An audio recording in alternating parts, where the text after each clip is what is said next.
Hey guys, tonight, you're not walking into a story about cozy prairie families or sunlit farmhouses where everyone smiles through hardship.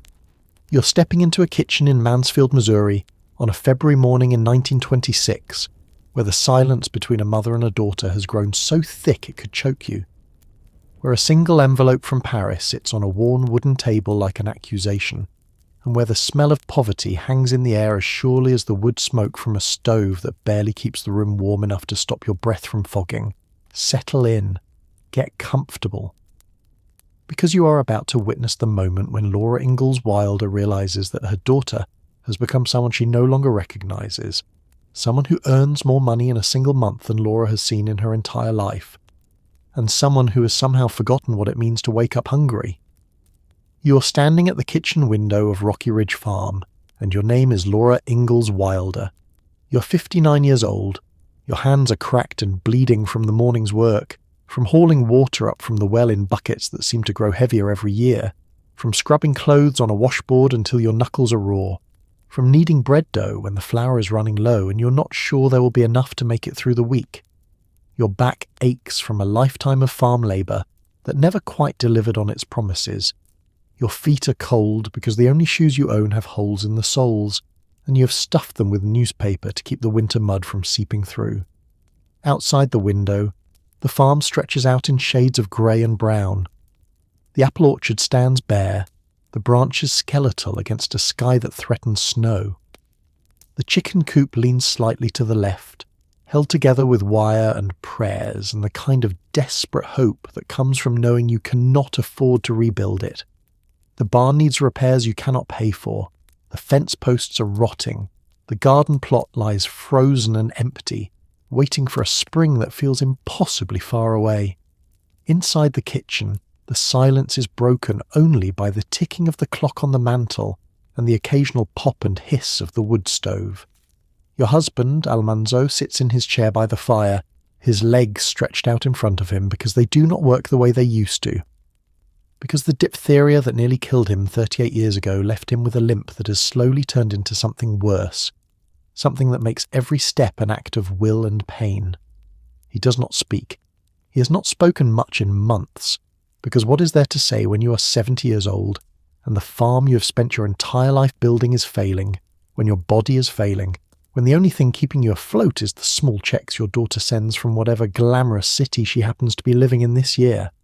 And on the table, in front of you, is the letter. It arrived yesterday, forwarded from Rose's latest address in Paris. The envelope is cream-coloured, expensive, the kind of stationery you could never afford to buy. The handwriting is your daughter's, confident and flowing.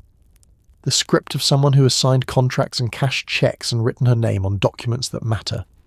You opened it this morning, after Almanzo had gone back to bed, after you had finished the washing and the sweeping and the 100 other tasks that fill your days from dawn until you fall into bed too exhausted to dream. The letter is 3 pages long. Rose writes about the cafes she visits, about the writers and artists she knows, about a trip she's planning to Albania, of all places, a country you could not find on a map if someone held a gun to your head. She describes the food she eats in restaurants with names you cannot pronounce, meals that cost more than you spend on groceries in a month. She mentions the new dress she bought, the fabric imported from Italy, the cut fashionable and daring. She talks about a party she attended where she met a famous novelist whose books you have never read because you cannot afford to buy books, because the library in Mansfield is 3 miles away, and your legs ache too much to walk that far anymore. And then, at the bottom of the second page, almost as an afterthought, she mentions that she has enclosed a cheque for $25. $25. You stare at the cheque, clipped to the letter with a small metal clasp. $25 is more money than you have seen in one place in 6 months. It is enough to pay the overdue bill at the feed store. It is enough to buy new shoes, real shoes, not the ones you have been wearing with the soles flapping open like hungry mouths. It's enough to purchase a chicken for Sunday dinner, a rare luxury. And maybe even a small bag of sugar to bake a cake, something sweet to break the monotony of beans and cornbread and the thin soups you have been stretching to make last. But it is also a reminder A reminder that your daughter, the child you raised in poverty and deprivation, the girl who wore hand-me-down dresses and went to bed hungry more nights than you care to remember, has somehow climbed out of the hole you are still trapped in. She has escaped. She has become someone who earns $10,000 a year, maybe more. Someone whose name appears in magazines that people actually read. Someone who lives in a world so far removed from Rocky Ridge Farm that it might as well be on the moon. You fold the letter carefully, your fingers trembling slightly, and you tuck it back into the envelope. You do not show it to Almanzo. You will cash the check at the bank tomorrow, and you will use the money to pay the bills, and you will write Rose a polite thank you note that says nothing about how it feels to be 59 years old and dependent on your daughter's charity. You will not mention the resentment that sits in your chest like a stone. You will not ask her why she does not come home more often, why her letters are filled with stories about strangers and parties and trips to foreign countries, but never with questions about how you are managing, whether you have enough to eat, whether the farm is surviving another brutal winter. You will not ask because you already know the answer. Rose has built a life for herself, and that life does not include Rocky Ridge Farm. You need to understand something about the year 1926 before you can fully grasp the chasm that has opened between mother and daughter, before you can measure the distance that $25 in an envelope cannot bridge. In 1926, the United States is in the middle of the Roaring Twenties, a decade of prosperity and excess and jazz music, and speakeasies and flappers in short dresses dancing until dawn. In the cities, people are buying automobiles and radios and electric refrigerators. They're going to movie theatres to watch silent films with orchestras playing in the pit. They're investing in the stock market, watching their money multiply, convinced that the good times will never end. The modern world is being born, loud and brash and full of possibility, and if you have money, if you have connections, if you have talent and ambition, you can ride that wave all the way to the top. Rose Wilder Lane is riding that wave. She is 40 years old, and she is one of the highest paid female journalists in America. She writes for the Saturday Evening Post, for Harper's Magazine, for Ladies' Home Journal, publications with circulations in the millions. She's paid $500 for a single article, sometimes $1,000, fees that would have seemed like fantasy money to the girl who grew up in a one-room cabin in the Dakota Territory. She has ghost-written biographies of Henry Ford and Charlie Chaplin. She has travelled to Europe and the Middle East as a correspondent, filing dispatches from war zones and refugee camps and the crumbling palaces of dethroned monarchs. She has lived in Paris and Rome and Vienna. She has dined with writers and artists and politicians whose names appear in newspapers. She has become, in every sense of the word, a success. And what does that success look like in practical terms? It looks like a rented apartment in Paris with high ceilings and tall windows that overlook a tree-lined boulevard. It looks like a wardrobe filled with dresses made by tailors who take your measurements and stitch the seams by hand. It looks like breakfast in a cafe where the waiter knows your name and brings you a croissant and coffee without being asked. It looks like the freedom to decide on a whim that you want to spend 6 months in Albania and to simply pack your bags and go, because you have the money and the independence and the professional reputation that allows you to work from anywhere. But success also looks like loneliness. It looks like hotel rooms in foreign cities where you lie awake at 3 a.m, listening to the sounds of a language you do not speak, wondering why the achievements you have worked so hard to attain feel hollow. It looks like relationships that never quite take root because you are always leaving, always chasing the next assignment, always running from something you cannot name. It looks like the letters you write to your mother, letters that are filled with details about your glamorous life, but never with the truth, never with the admission that you are exhausted and lonely and haunted by the memory of a baby who died 30 years ago, a baby you never talk about, a loss you have buried so deep that sometimes you can almost convince yourself it never happened. Now shift your perspective. Come back to Rocky Ridge Farm, to the other side of the chasm. In 1926, rural Missouri has not yet been touched by the Roaring Twenties. There are no speakeasies in Mansfield, no jazz clubs, no flappers. The roads are still dirt, rutted and muddy in the spring, frozen solid in the winter. Most farms do not have electricity. Most families do not own automobiles.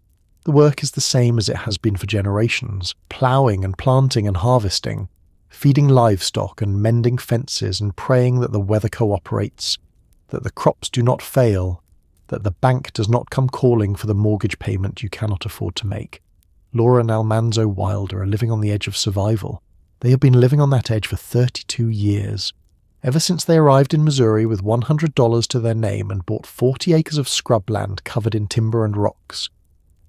They have built the farm board by board, nail by nail, clearing the land by hand, constructing the buildings themselves because they could not afford to hire help. They have planted apple orchards that took years to bear fruit. They have raised chickens and dairy cows and pigs. They have done everything right. Everything the agricultural extension agents and the government pamphlets told them to do, and still they are poor. Laura earns a small income from her column in the Missouri Ruralist, a farm newspaper that pays her $5 per article. She writes about poultry management and household economy and the philosophy of rural life. The column is popular, well regarded, but it does not pay enough to make a difference. Her annual income from writing is perhaps $150, $200 in a good year. It is pocket change. It is not enough to repair the roof, or replace the worn-out equipment, or save for emergencies. Almanzo cannot do the heavy labour anymore. His legs give out when he tries to carry a full pail of water. He cannot climb ladders to fix the barn roof. He cannot lift bales of hay or wrestle a pig into the butchering pen. He does what he can, small tasks, light work, but the farm requires more than he can give. And so Laura does the work.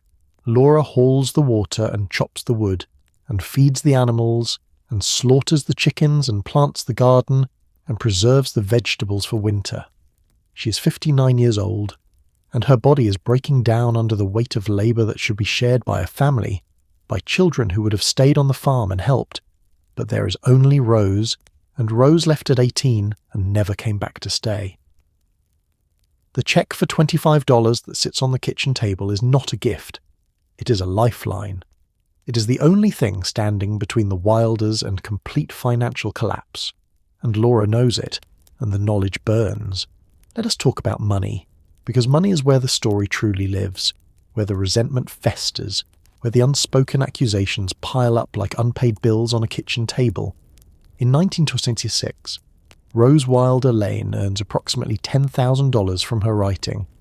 Some years it is more, $12,000 or even $15,000 when a big serialization deal comes through.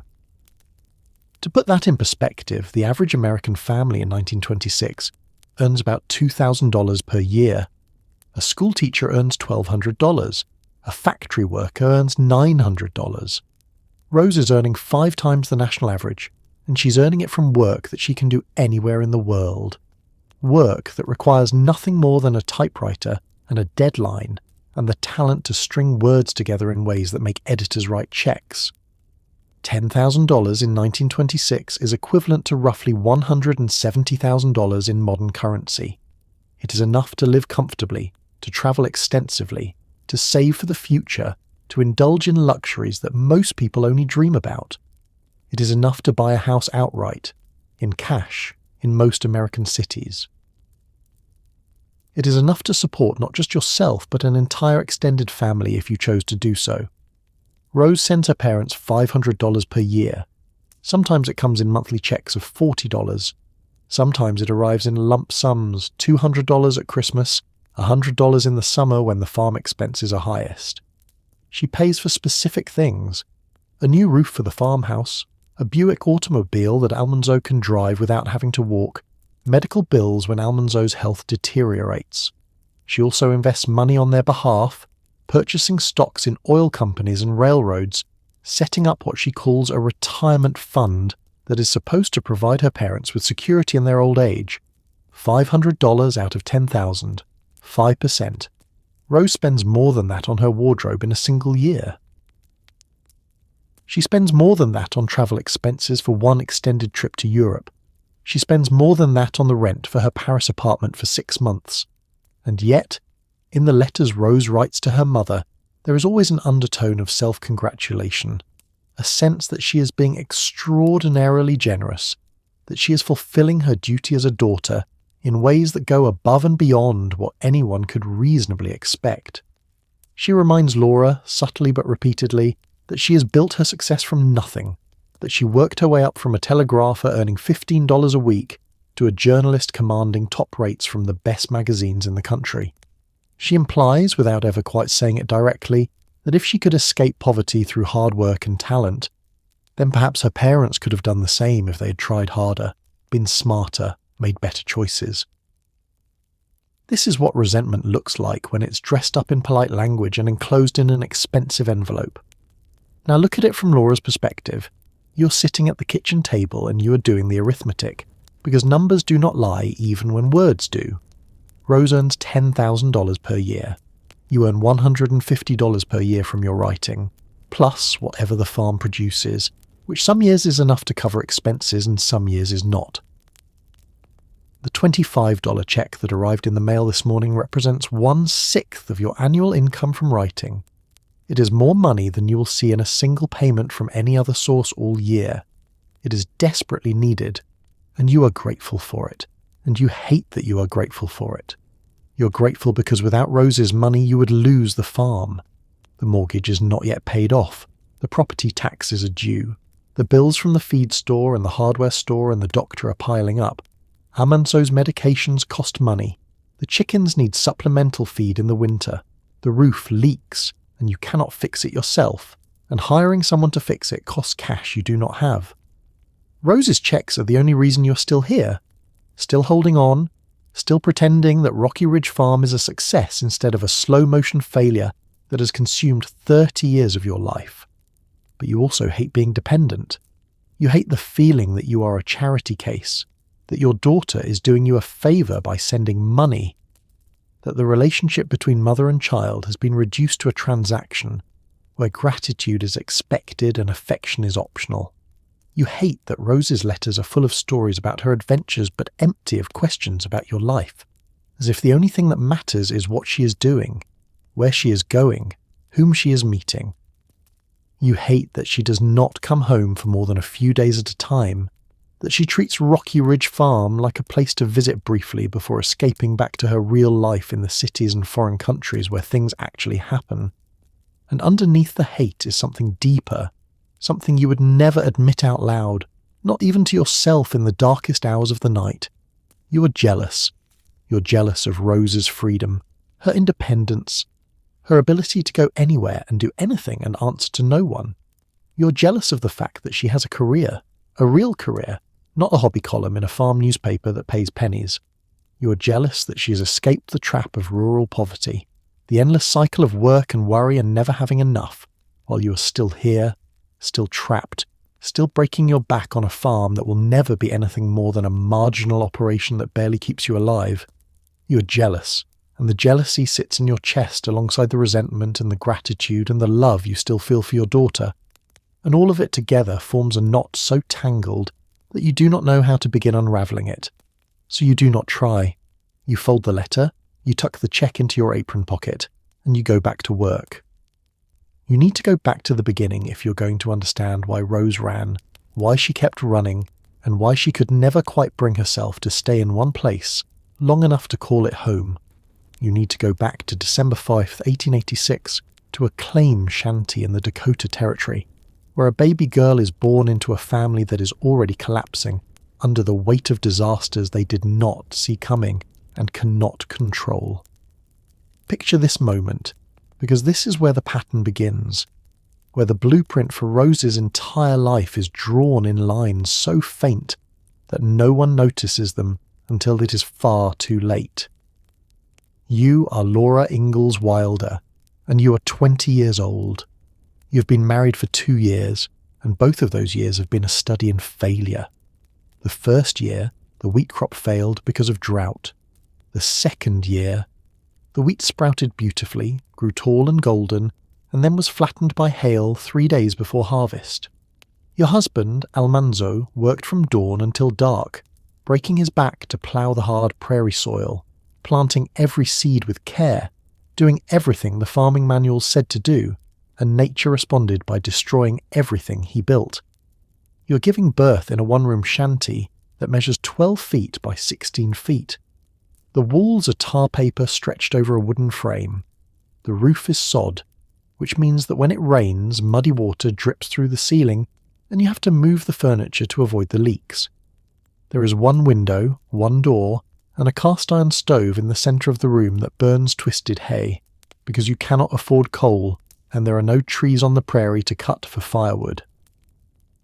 The midwife is a neighbour woman who has buried 3 of her own children and does not waste words on comfort or reassurance.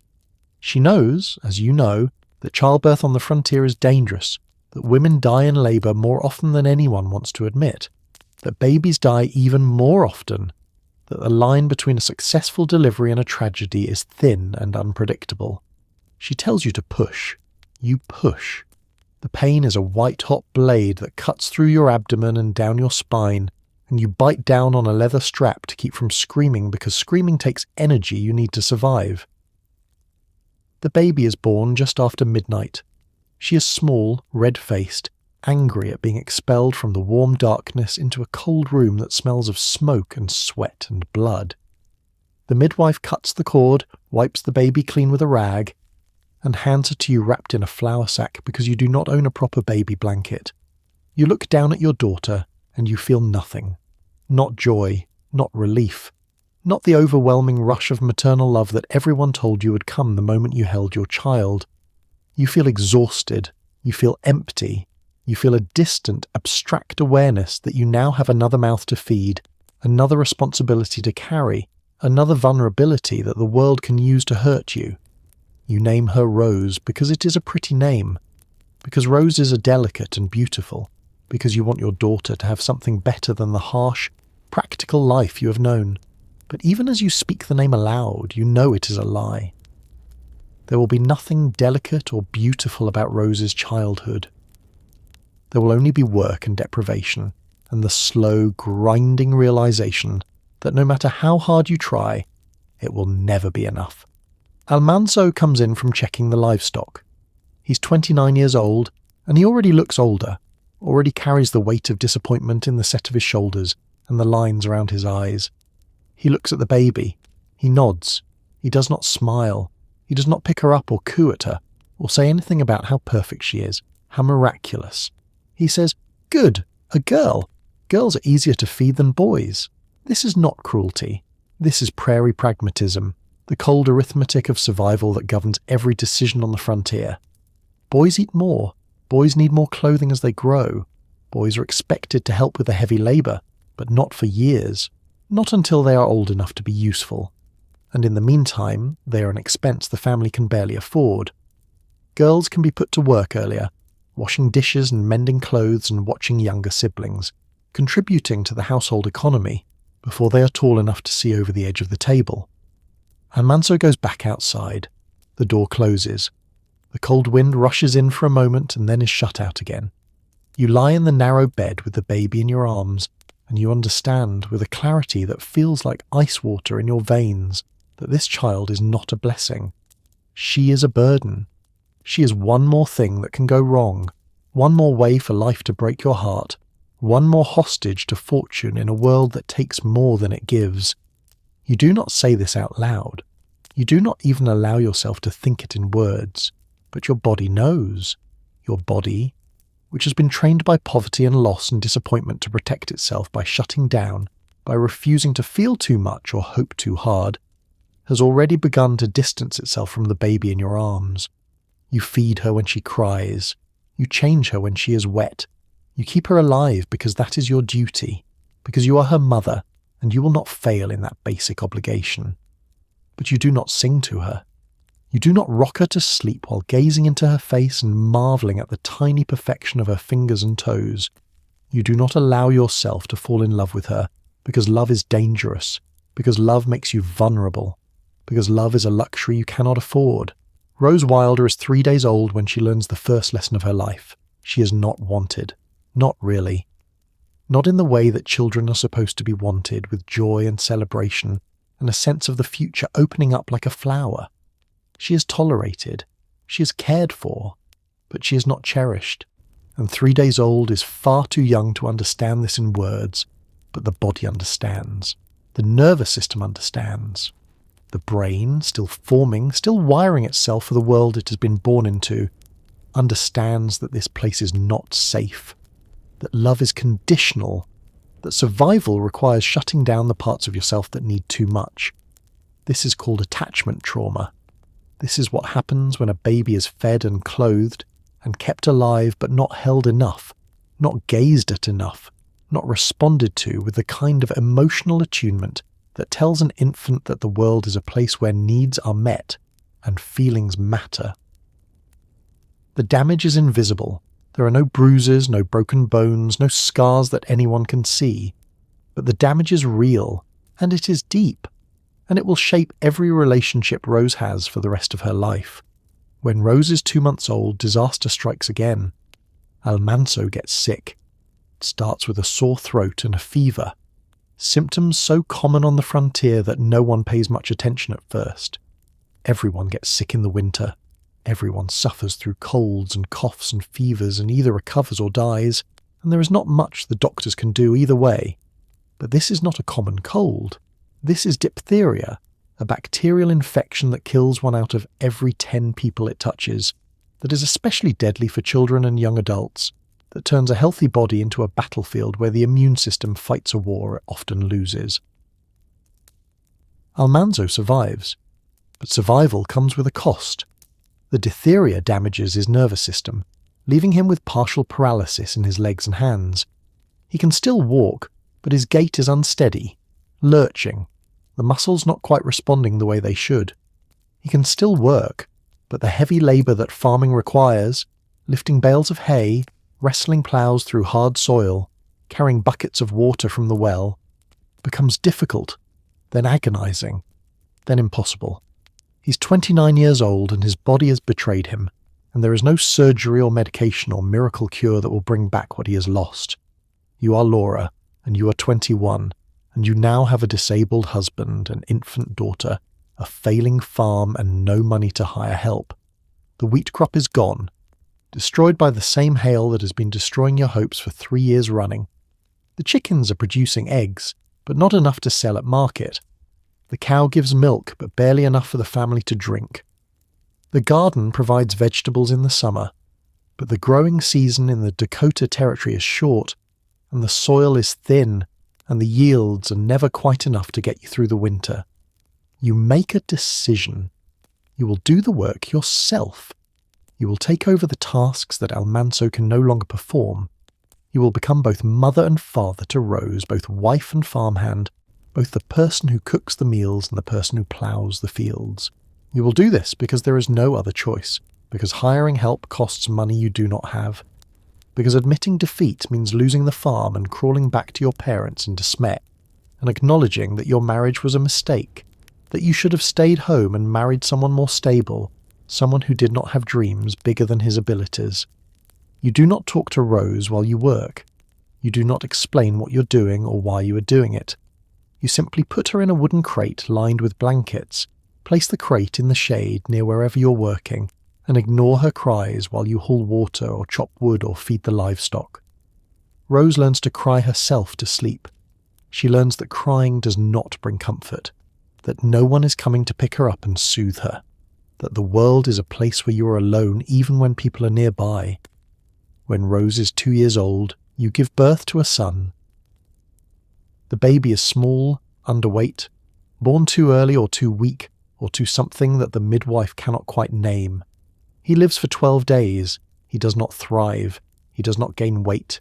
He does not nurse well, and you do not have enough milk because you are malnourished and exhausted and your body is running on empty. The baby dies in his sleep, and you wake up one morning to find him cold and still in the cradle beside your bed. You do not name him. You do not hold a funeral. Almanzo digs a small grave on the homestead, and you wrap the baby in a flour sack and bury him without ceremony or marker or prayers. You do not cry. You do not allow yourself to grieve. You simply go back to work, back to the endless cycle of tasks that fill every waking hour, because stopping to feel would break you, and you cannot afford to break. Rose is 2 years old and she doesn't understand death, but she understands absence.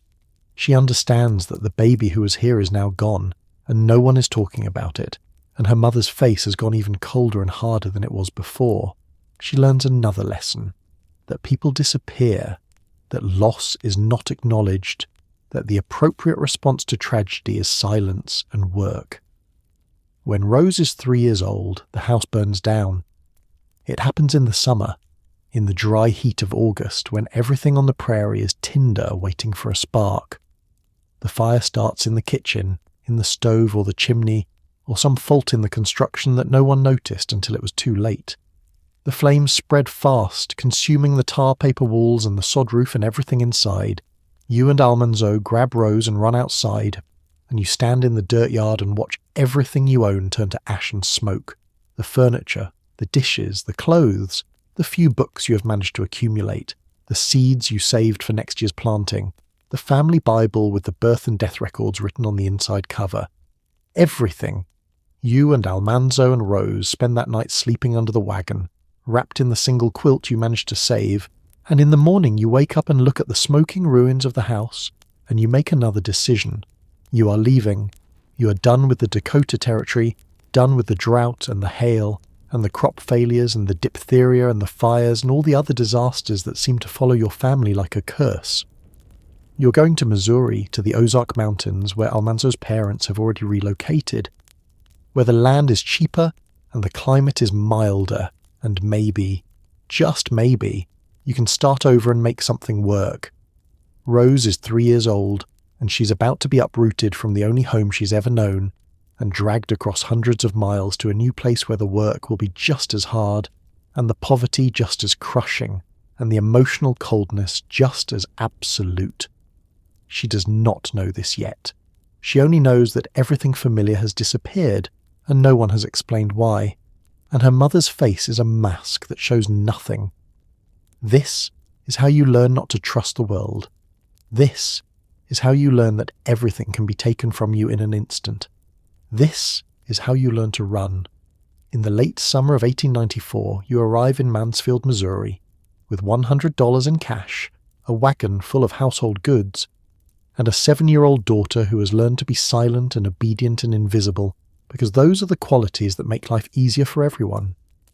Your name is still Laura, but now you are 27 years old instead of 21, and the years have carved lines into your face that make you look older than your age. Almanzo is 37, limping worse than ever, his hands shaking slightly when he holds the reins, his body wearing down under the cumulative weight of illness and hard labour and disappointment. And Rose is 7, a small thin child with dark hair and serious eyes, and a habit of watching everything without speaking, absorbing information like a sponge but never asking questions because questions are discouraged. You use the $100 to buy 40 acres of land a mile outside Mansfield. The land is not prime farmland. It is covered in timber, oak and hickory and pine, and the soil is rocky and thin, not at all like the rich black earth of the Dakota Prairie, but it is cheap, and it is yours, and you tell yourself that this time will be different, that this time you will make it work, that Missouri will be the place where your luck finally turns. The first year, you live in a one-room log cabin on the property, a structure so small that you can stand in the centre and touch both walls with your outstretched hands. There is no floor, just packed dirt. There is no window, just gaps between the logs that let in light and air and cold. There is a fireplace made of stacked stones, and a rope bed in one corner, and a table made from a plank laid across 2 stumps. This is home.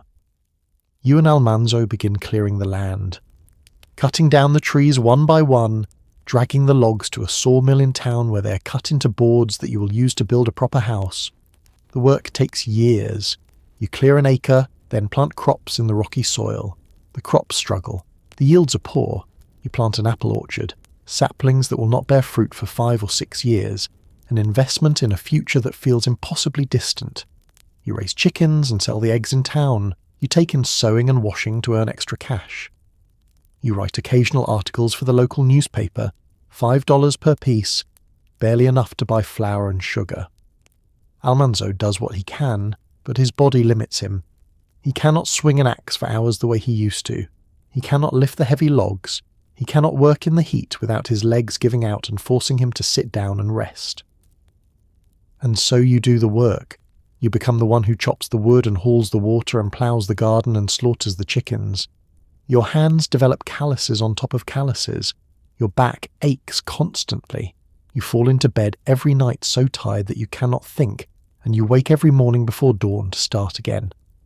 And Rose grows up in this environment, a child who is expected to work as soon as she's old enough to be useful. At 7, she feeds the chickens and collects the eggs. At 8, she helps in the garden, pulling weeds and picking vegetables. At 9, she washes dishes and sweeps the floor, and hangs the laundry on the line to dry. At 10, she helps with the cooking, stirring pots, and kneading bread dough, and learning to make something edible out of the limited ingredients available.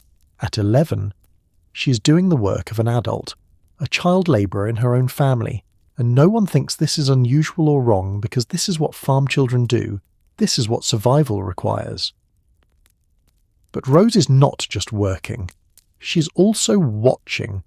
She's watching her father grow older and weaker, watching him struggle to walk across the yard, watching him sit in his chair by the fire, with his legs stretched out and a look on his face that is part pain and part resignation. She's watching her mother work herself into the ground, watching her scrub clothes on a washboard until her knuckles bleed, watching her mend the same dress over and over because there is no money to buy a new one. She's watching the farm fail slowly, year after year, the crops never quite producing enough, the bills never quite getting paid, the dream of prosperity receding further into the distance with every passing season. And she is learning lessons that will shape the rest of her life. She learns that hard work does not guarantee success. She learns that poverty is not a temporary condition but a trap that tightens around you the longer you stay in it. She learns that rural life, the life that the farm magazines and government pamphlets romanticize as wholesome and virtuous, is actually a grinding, soul-crushing existence that breaks bodies and spirits with equal efficiency. She learns that her parents, for all their effort and determination, are failures, and that if she stays on this farm she will become a failure too. At 12 years old, Rose makes a silent vow. She will escape. She will not spend the rest of her life in Mansfield, Missouri, working herself to exhaustion on a farm that will never be anything more than marginal. She will get an education.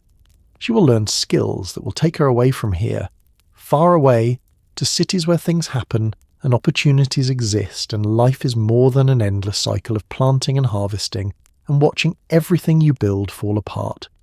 She does not say this out loud. She does not tell her parents. She simply watches and waits and plans, and when the opportunity comes, she will be ready to run. You are Rose Wilder, and you are 17 years old, and you are standing at the train station in Mansfield, Missouri, on a cold morning in August 1904, holding a cardboard suitcase that contains everything you own: 2 dresses, 1 pair of shoes, a hairbrush, a Bible your mother insisted you take, and $5 in cash that represents your entire fortune. Behind you, on the platform, your parents stand in silence. Your father, Almanzo, leans heavily on his cane, his face drawn and tired, his body a monument to all the ways that life can break a person down. Your mother, Laura, stands beside him with her arms crossed over her chest, her expression unreadable, her eyes focused somewhere past your shoulder, as if she cannot quite bring herself to look directly at you. There is no embrace. There are no tears. There is no dramatic farewell scene where your mother tells you she loves you and will miss you and wants you to write every week. There is only the awkward silence of people who do not know how to express emotion, who have spent so many years burying their feelings that they have forgotten how to unearth them, even for important moments like this. You do not cry. You learned a long time ago that crying does not change anything, that tears are a waste of water and energy, that the only way to survive is to lock down your emotions and focus on the practical steps in front of you. You shake your father's hand, you nod to your mother, you pick up your suitcase and board the train, and you do not look back as the whistle blows and the engine lurches forward and the station platform begins to slide away behind you. You are leaving Rocky Ridge Farm forever. You do not know this yet, not consciously, not in words, but your body knows. Your soul knows. You will come back to visit occasionally out of duty and obligation, but you will never again live here, never again call this place home, never again allow yourself to be trapped in the cycle of poverty and failure that has defined your parents' entire lives. The train carries you north to Kansas City, a journey that takes most of the day, and you spend the hours staring out the window at the landscape rolling past. Fields and forests and small towns that look exactly like Mansfield, places where people are born and live and die without ever going anywhere or doing anything or becoming anyone. You promise yourself that you will not be one of those people. You promise yourself that you will be different, that you will matter, that you will build a life that is worth living. Kansas City is the largest city you have ever seen. It has electric streetlights and paved roads and buildings that rise 4 and 5 stories into the sky. It has theatres and restaurants and department stores with window displays that make you stop and stare at the abundance, the sheer quantity of things that exist in the world, things you never knew you wanted until you saw them laid out behind glass like treasures in a museum. It has telephones and automobiles and trolley cars that run on rails embedded in the street. It has noise and crowds and a sense of urgency, of people moving with purpose toward destinations that matter. You find a boarding house that rents rooms to single women for $3 per week, a price that leaves you with $2 for food and expenses. The room is on the 3rd floor, at the end of a dim hallway that smells of cabbage and old wood, and the accumulated scent of 100 people who have lived here before you.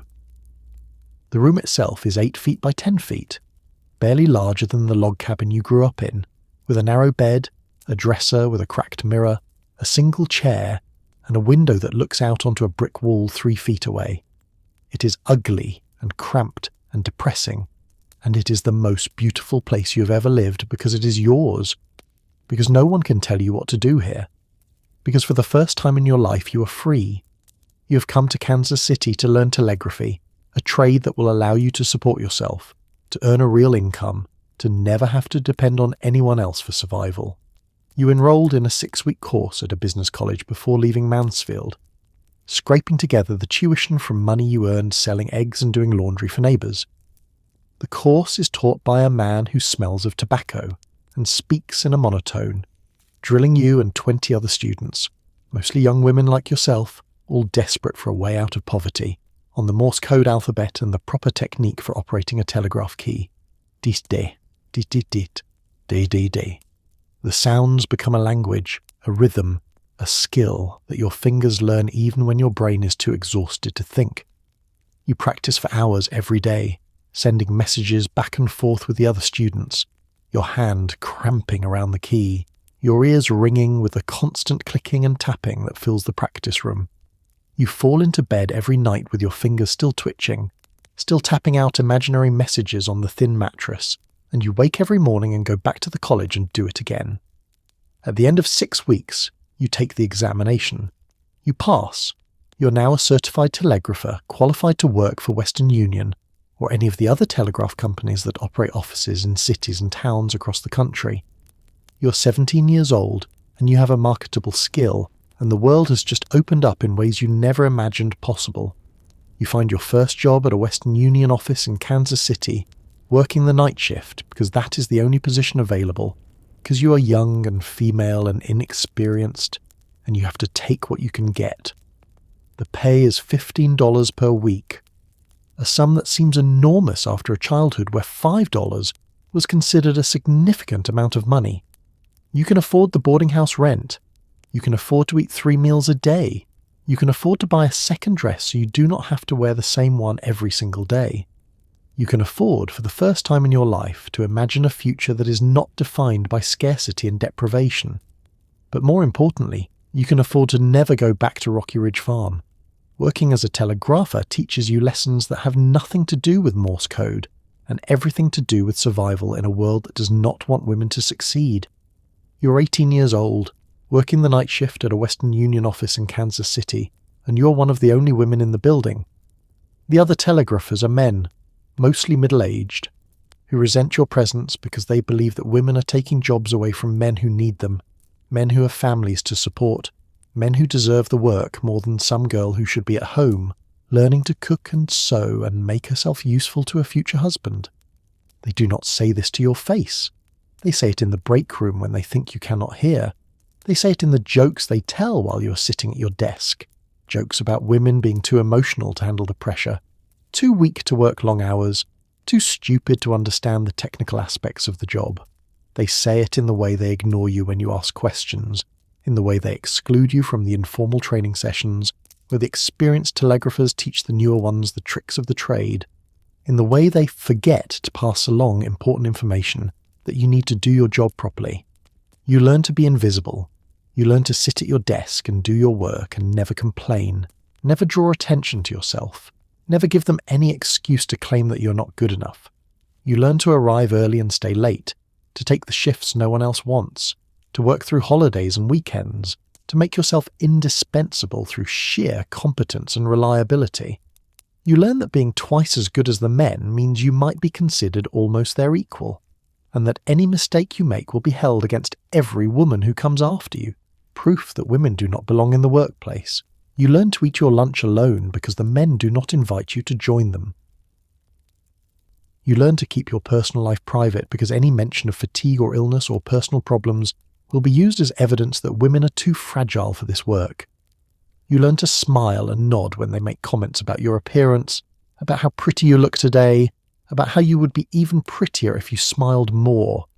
Comments that make your skin crawl but that you cannot respond to because complaining will get you labelled as difficult, as someone who cannot take a joke, as someone who is not a team player. This is what it costs to be a working woman in 1905. This is the price of independence. But the work itself, the actual work of operating a telegraph key, is something you are good at. You're fast. You're accurate. You can send and receive messages at speeds that rival the best operators in the office.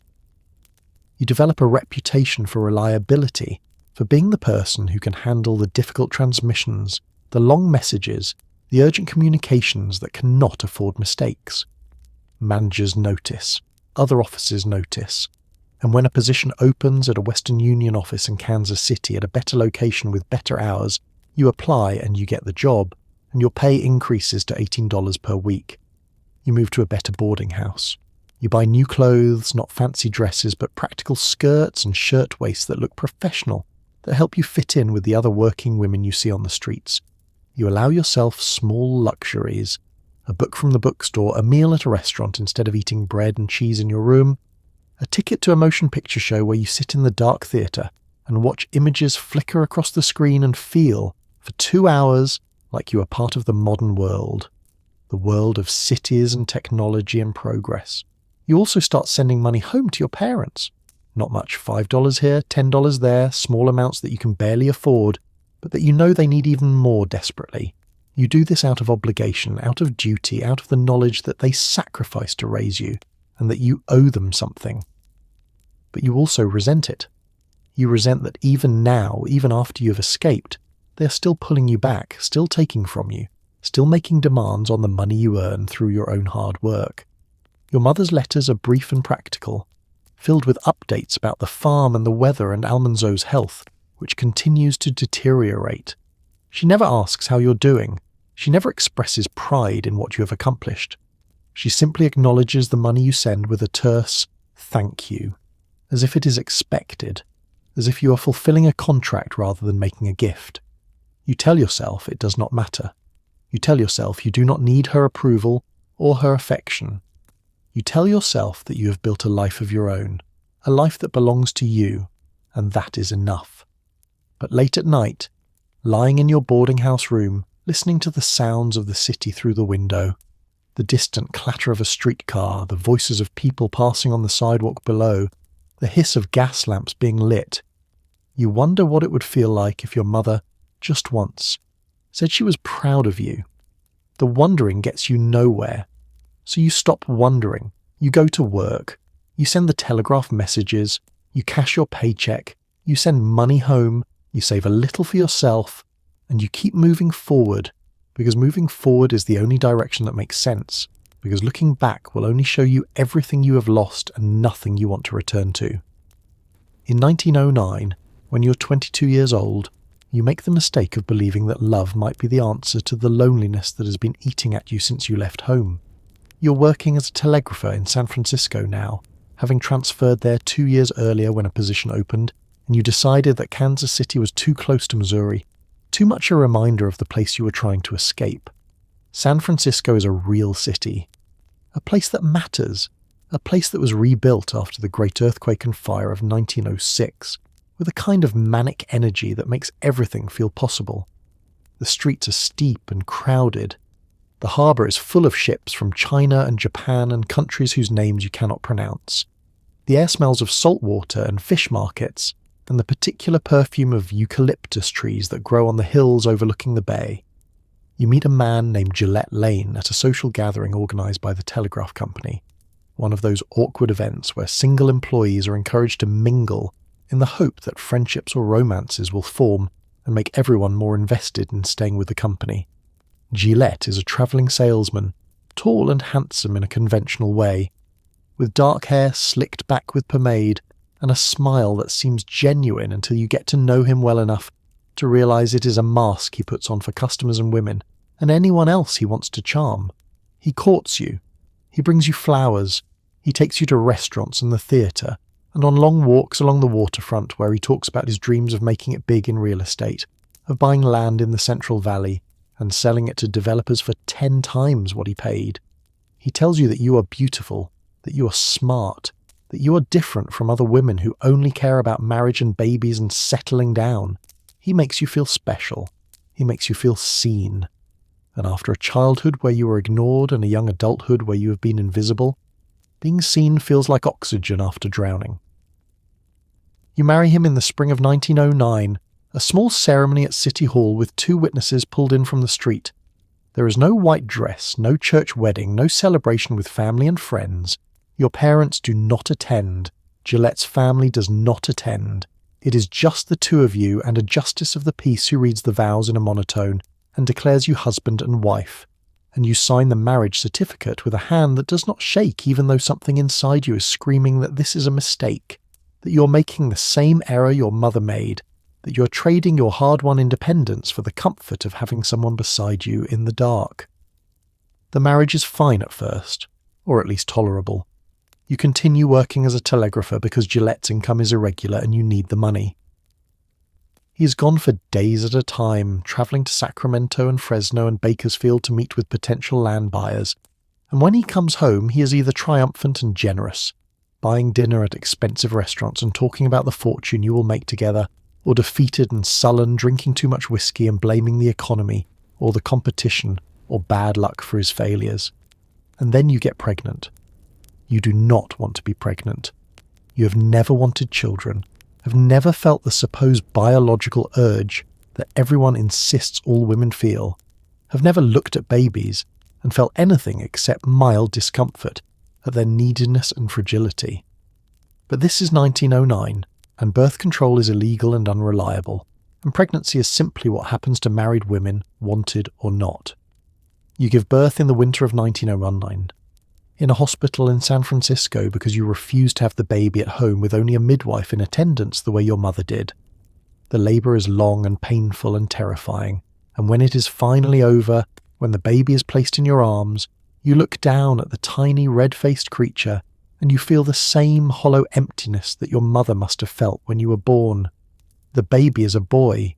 You name him, though later you will not be able to remember what name you chose, will not be able to recall if you even registered the birth officially, or if the whole experience has been so traumatic that your brain has locked it away in some deep vault where memories go to die. The baby does not thrive. He does not nurse well. He cries constantly, a thin, desperate wail that grates on your nerves and makes you want to run out of the apartment and keep running until the sound fades into nothing. You do not know how to comfort him. You do not know how to be a mother. You were never taught, never shown, never given the emotional tools that make it possible to care for another human being when you barely know how to care for yourself. The baby dies. The details are unclear, lost in the fog of time and trauma and the deliberate suppression that you will practice for the rest of your life. Some accounts suggest he lived for a few days. Some suggest he was still born, that he never took a breath outside your body. Some suggest he lived for weeks or even months before succumbing to illness or neglect or some failure on your part that you cannot bear to name. What is clear is this: there is a baby, and then there is no baby, and no one talks about it. Not you, not Gillette, not the neighbours, or the people at work or anyone who might have known you were pregnant. The baby disappears from the narrative as if he never existed, and you go back to work and back to your life and back to pretending that everything is fine. But everything is not fine. The baby's death, or his brief life, or whatever happened in those blurred weeks, breaks something inside you that will never fully heal. You have failed at the one thing women are supposed to be naturally good at. You have lost a child the way your mother lost a child, and now you understand with a sick clarity why your mother was so cold, why she could not allow herself to love too much or feel too deeply. Because losing someone you love is unbearable, and the only way to survive it is to never love that deeply again. Your marriage falls apart. You and Gillette stop speaking except to argue. His real estate schemes fail one after another. The money runs out. You are supporting both of you on your Telegrapher's salary, and the resentment you feel is so thick you can taste it, metallic and bitter, every time you come home to find him drinking in the dark. In 1915, you leave him. You do not file for divorce immediately because divorce is expensive and complicated and carries a social stigma that can damage your career. But you leave. You move into your own apartment. You take a new job at newspaper, the San Francisco Bulletin, where they need someone who can write as well as operate a telegraph key. And you begin, slowly, to rebuild your life on your own terms. You also make another silent vow, one you will keep for the rest of your life. You will never have another child. You will never allow yourself to be that vulnerable again. You will never risk experiencing that particular kind of loss and failure. And you will spend the next 50 years running from the memory of a baby, whose name you can no longer remember, running so fast and so far that sometimes even you forget he ever existed. You are Rose Wilder Lane, and you are 28 years old, and you are sitting in the newsroom of the San Francisco Bulletin on a Tuesday afternoon in 1915, surrounded by the smell of cigarette smoke and ink, and the sweat of 30 men who are typing and shouting and arguing about deadlines and leads and which stories deserve the front page. You are the only woman in the room who's not a secretary. This matters. This is not a small detail or an incidental fact. This is the accomplishment you have been working towards since you left Rocky Ridge Farm 11 years ago, the proof that you have escaped not just poverty, but also the limited roles that women are supposed to occupy, the narrow corridor of acceptable female behaviour that leads from daughter to wife to mother and nowhere else. You started at the Bulletin 3 months ago as an editorial assistant, a position that paid $12 per week and consisted mostly of fetching coffee, filing clippings, and retyping articles that other reporters had written in handwriting too messy for the typesetters to read. You did the work without complaining. You arrived early and stayed late. You volunteered for assignments that no one else wanted. The society column pieces about charity luncheons and garden club meetings, the obituaries, the small human interest stories that filled the back pages when advertising sales were slow. And then you did something that the male reporters were not expecting. You made those boring assignments interesting. You wrote an obituary for a retired seamstress that included interviews with 3 of her former clients, women who described how she had made their wedding dresses and how those dresses had been passed down through generations, becoming family heirlooms that carried stories of love and loss and the passage of time. The obituary ran longer than usual, and readers wrote letters to the editor praising it, saying it had made them cry, saying it had reminded them of their own grandmothers and the women in their lives who had worked quietly and died without recognition. You wrote a society column piece about a charity luncheon that focused not on the wealthy women who attended, but on the kitchen staff who prepared the meal, immigrant women who spoke broken English and worked 12-hour shifts for wages that barely covered rent. You interviewed them in the kitchen while the luncheon was happening in the dining room, and you wrote about the disconnect between the two worlds existing in the same building. The women upstairs discussing fundraising for the poor, while the women downstairs were the poor, invisible and ignored. The piece caused a minor scandal. Several prominent society women cancelled their subscriptions, but 3 times as many new readers subscribed. Working-class women who had never seen themselves represented in a newspaper before, who were hungry for someone to tell their stories. The editor noticed.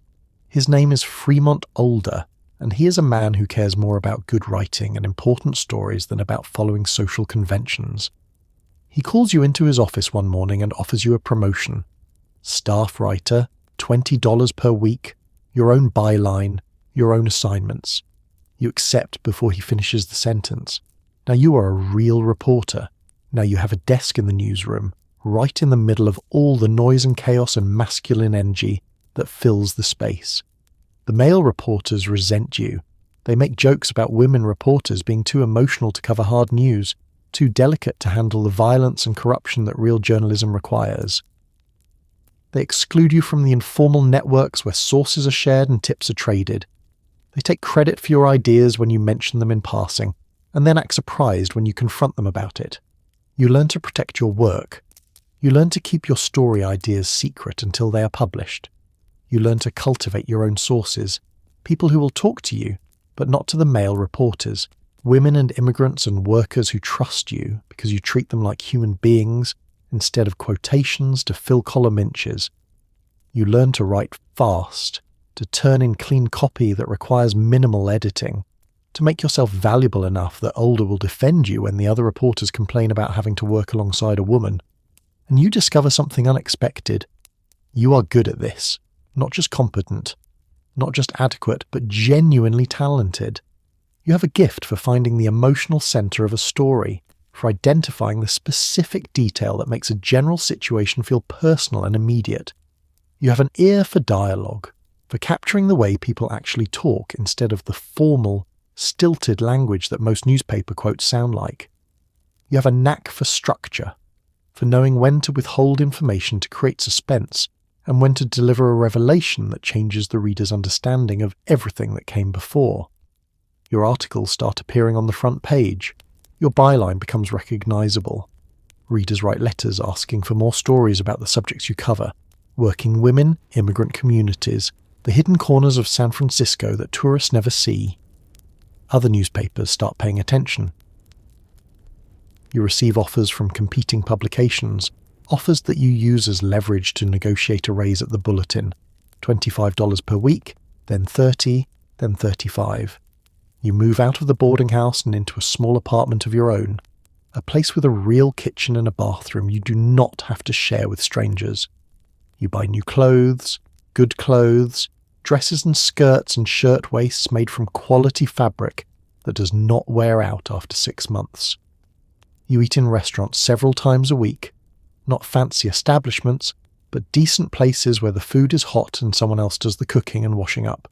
You buy books, dozens of books, more books than you can read, but you buy them anyway because you can, because having a shelf full of books feels like wealth, like security, like proof that you will never again be the girl in the log cabin with nothing to read except the Bible and last year's almanac. You also start sending more money home to your parents, not large amounts, but regular payments. $10 per month, sometimes $15. You do this partially out of obligation and partially out of something else, something you do not want to examine too closely.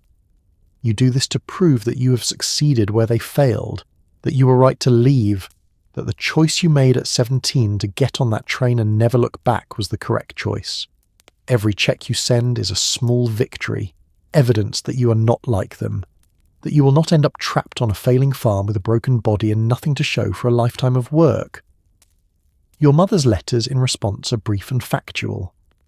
She thanks you for the money. She reports on the farm and the weather.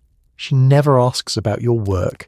She never expresses curiosity about your life in San Francisco. She never says she is proud of you. You tell yourself it does not matter. You tell yourself you have moved beyond needing her approval. But you keep the letters anyway, tucked into a drawer in your apartment, and sometimes late at night you take them out and reread them, searching for some hidden warmth in the formal sentences, some sign that your mother feels something for you beyond duty and obligation. You never find it. So you put the letters away and go back to work. In 1917, you get the assignment that will change your career and your income, and your understanding of what is possible for a woman writer in America. Fremont Older calls you into his office on a Monday morning and tells you that he has been contacted by a publisher in New York who is looking for someone to ghostwrite an autobiography of Henry Ford, the automobile manufacturer whose Model T has revolutionized American transportation and made him one of the richest men in the world.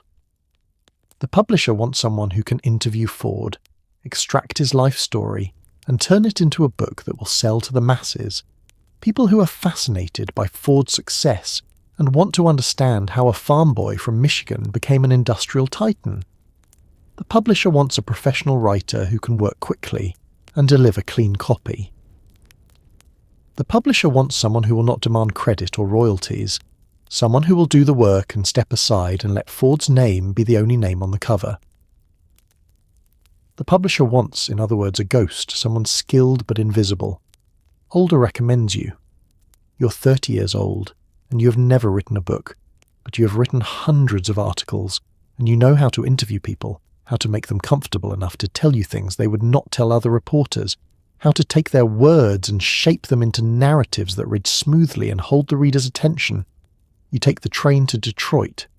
You spend 2 weeks interviewing Henry Ford at his office, and his home and his factories, sitting across from a man who is awkward and stiff in formal settings, but becomes animated when he talks about machines and manufacturing processes and his vision for making automobiles affordable for ordinary Americans. You take notes in shorthand, filling page after page with his words and ideas and opinions, and when you return to San Francisco, you lock yourself in your apartment and write the book in 6 weeks, working 12 and 14 hours a day, living on coffee and sandwiches, ignoring everything except the pages piling up beside your typewriter. The book is published in 1917 under the title Henry Ford's Own Story, with Ford's name on the cover and your name nowhere to be seen. You're paid $500 for the work, more money than you have ever earned for a single project, more money than your parents earned from the farm in an entire year. The book sells well, it goes through multiple printings, and suddenly you're in demand as a ghostwriter, as someone who can take a famous person's life and turn it into a readable, marketable book. You ghostwrite a biography of Charlie Chaplin, the film comedian whose silent movies are making him an international celebrity. You ghostwrite a biography of Jack London, the adventure novelist who died young and left behind a widow who wants the world to know the man behind the books. You work on a campaign biography for Herbert Hoover, the mining engineer and humanitarian who is being positioned as a potential presidential candidate. Each project pays between $500 and $1,000. Each project takes 4 to 8 weeks of intensive work. You're earning more in a few months than most Americans earn in a year, and you're doing it through writing, through the skill you developed by yourself, through the talent you honed in late-night hours when everyone else was sleeping. But ghostwriting has a cost. The cost is invisibility. The cost is watching your words appear under someone else's name, watching books you wrote become bestsellers that make other people famous, while you remain unknown, except to a small circle of editors and publishers who know what you did. The cost is realizing that the reason you are hired for these projects is not just because you are talented, but because you are a woman, and women are expected to work in the background, to be the support staff, to make men look good without demanding recognition or credit. You tell yourself that the money is worth it. You tell yourself that you are building a reputation in the publishing industry, that editors in New York are learning your name even if readers are not, that this is a stepping stone to something better. You tell yourself that someday you will write books under your own name, books that will make you famous in your own right, and the ghostwriting is just temporary, just a way to build capital and connections, and the money does change your life in tangible ways. You send more money home to your parents, $50 per month, sometimes $100 when a big project pays out. You finance the construction of a new house on Rocky Ridge Farm, a proper house with indoor plumbing and electricity, a house that replaces the cramped log cabin your parents have been living in for 20 years. You buy them a Buick automobile so your father does not have to walk or ride a horse anymore. You set up an investment account at a brokerage in San Francisco and start buying stocks, building a portfolio that you hope will provide long-term financial security. You are 31 years old, and you're doing what you promised yourself you would do when you left Missouri. You are succeeding. You're making money. You're proving that hard work and talent can overcome poverty and limited opportunities. You're rescuing your parents from the poverty they could not escape on their own. But you're also exhausted.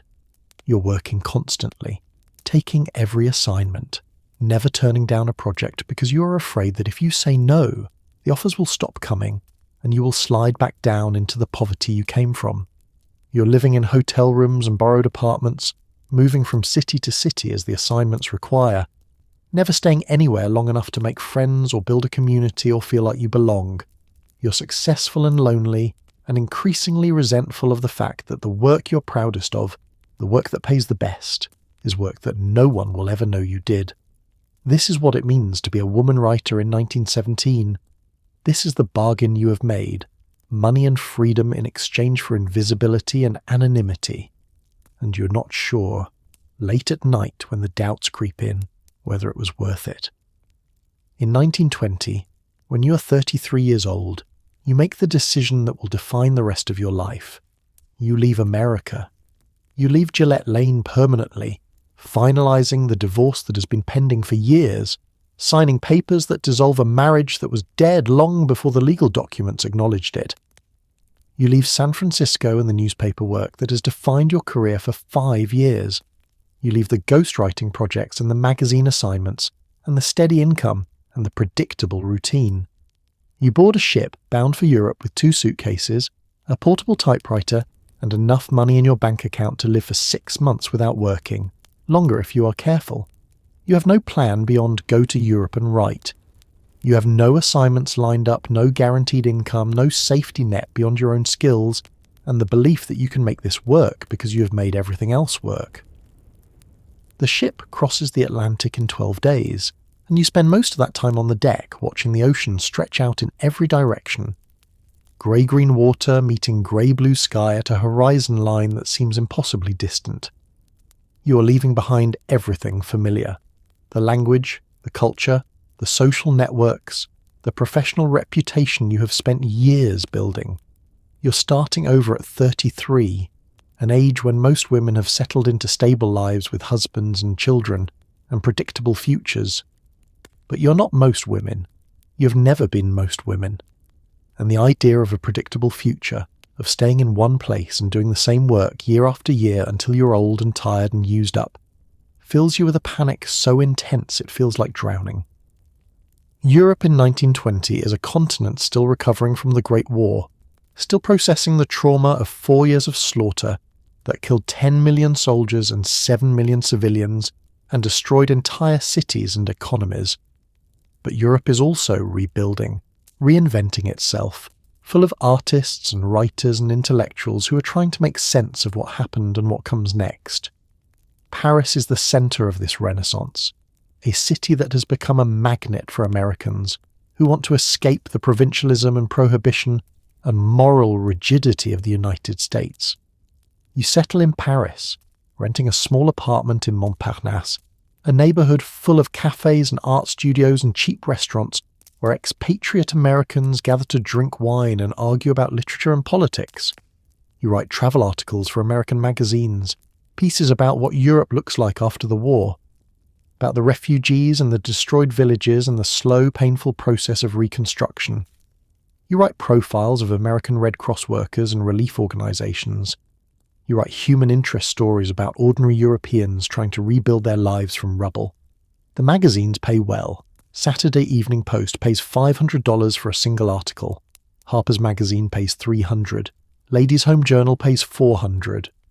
You're earning more per article than most Americans earn in a month, and you're doing it while living in Paris, eating croissants for breakfast and drinking wine with dinner, and attending concerts and art exhibitions and feeling for the first time in your life like you are part of something larger than yourself, part of a community of creative people who value ideas and art and experience more than money and status and respectability. You travel constantly. You go to Albania, a country most Americans cannot find on a map, and you write about the tribal culture and the blood feuds and the women who live their entire lives never leaving their villages. You go to Poland and write about the Jews who survived the pogroms and are trying to rebuild their communities. You go to the Middle East and write about the collapse of the Ottoman Empire and the new nations being carved out of its territory by European powers who understand nothing about the people they are governing. You write a novel called Diverging Roads that is published in 1919 and sells modestly. You write another novel called The Peaks of Shala about your time in Albania, published in 1923, that gets better reviews and sells better. You write short stories that appear in major magazines and get nominated for Henry Prizes, recognition from the literary establishment that your work matters, that you're not just a journalist but a serious writer. By the mid-1920s, you are earning between $10,000 and $15,000 per year, making you one of the highest-paid female writers in America. You own property in Albania, a house you bought on a whim because it was beautiful and cheap and you could. You travel first class on trains and ships. You eat in good restaurants. You wear clothes made by tailors. You hire secretaries to type your manuscripts and handle your correspondence. You have achieved everything you set out to achieve when you left Rocky Ridge Farm 20 years ago. You have money, freedom, independence, recognition. You have built a life that is entirely your own, answerable to no one, constrained by nothing except your own choices. And yet, late at night, lying in hotel rooms in cities whose names you sometimes have to think about before remembering where you are, you feel the emptiness that success cannot fill. You have no close friends, only acquaintances and professional contacts.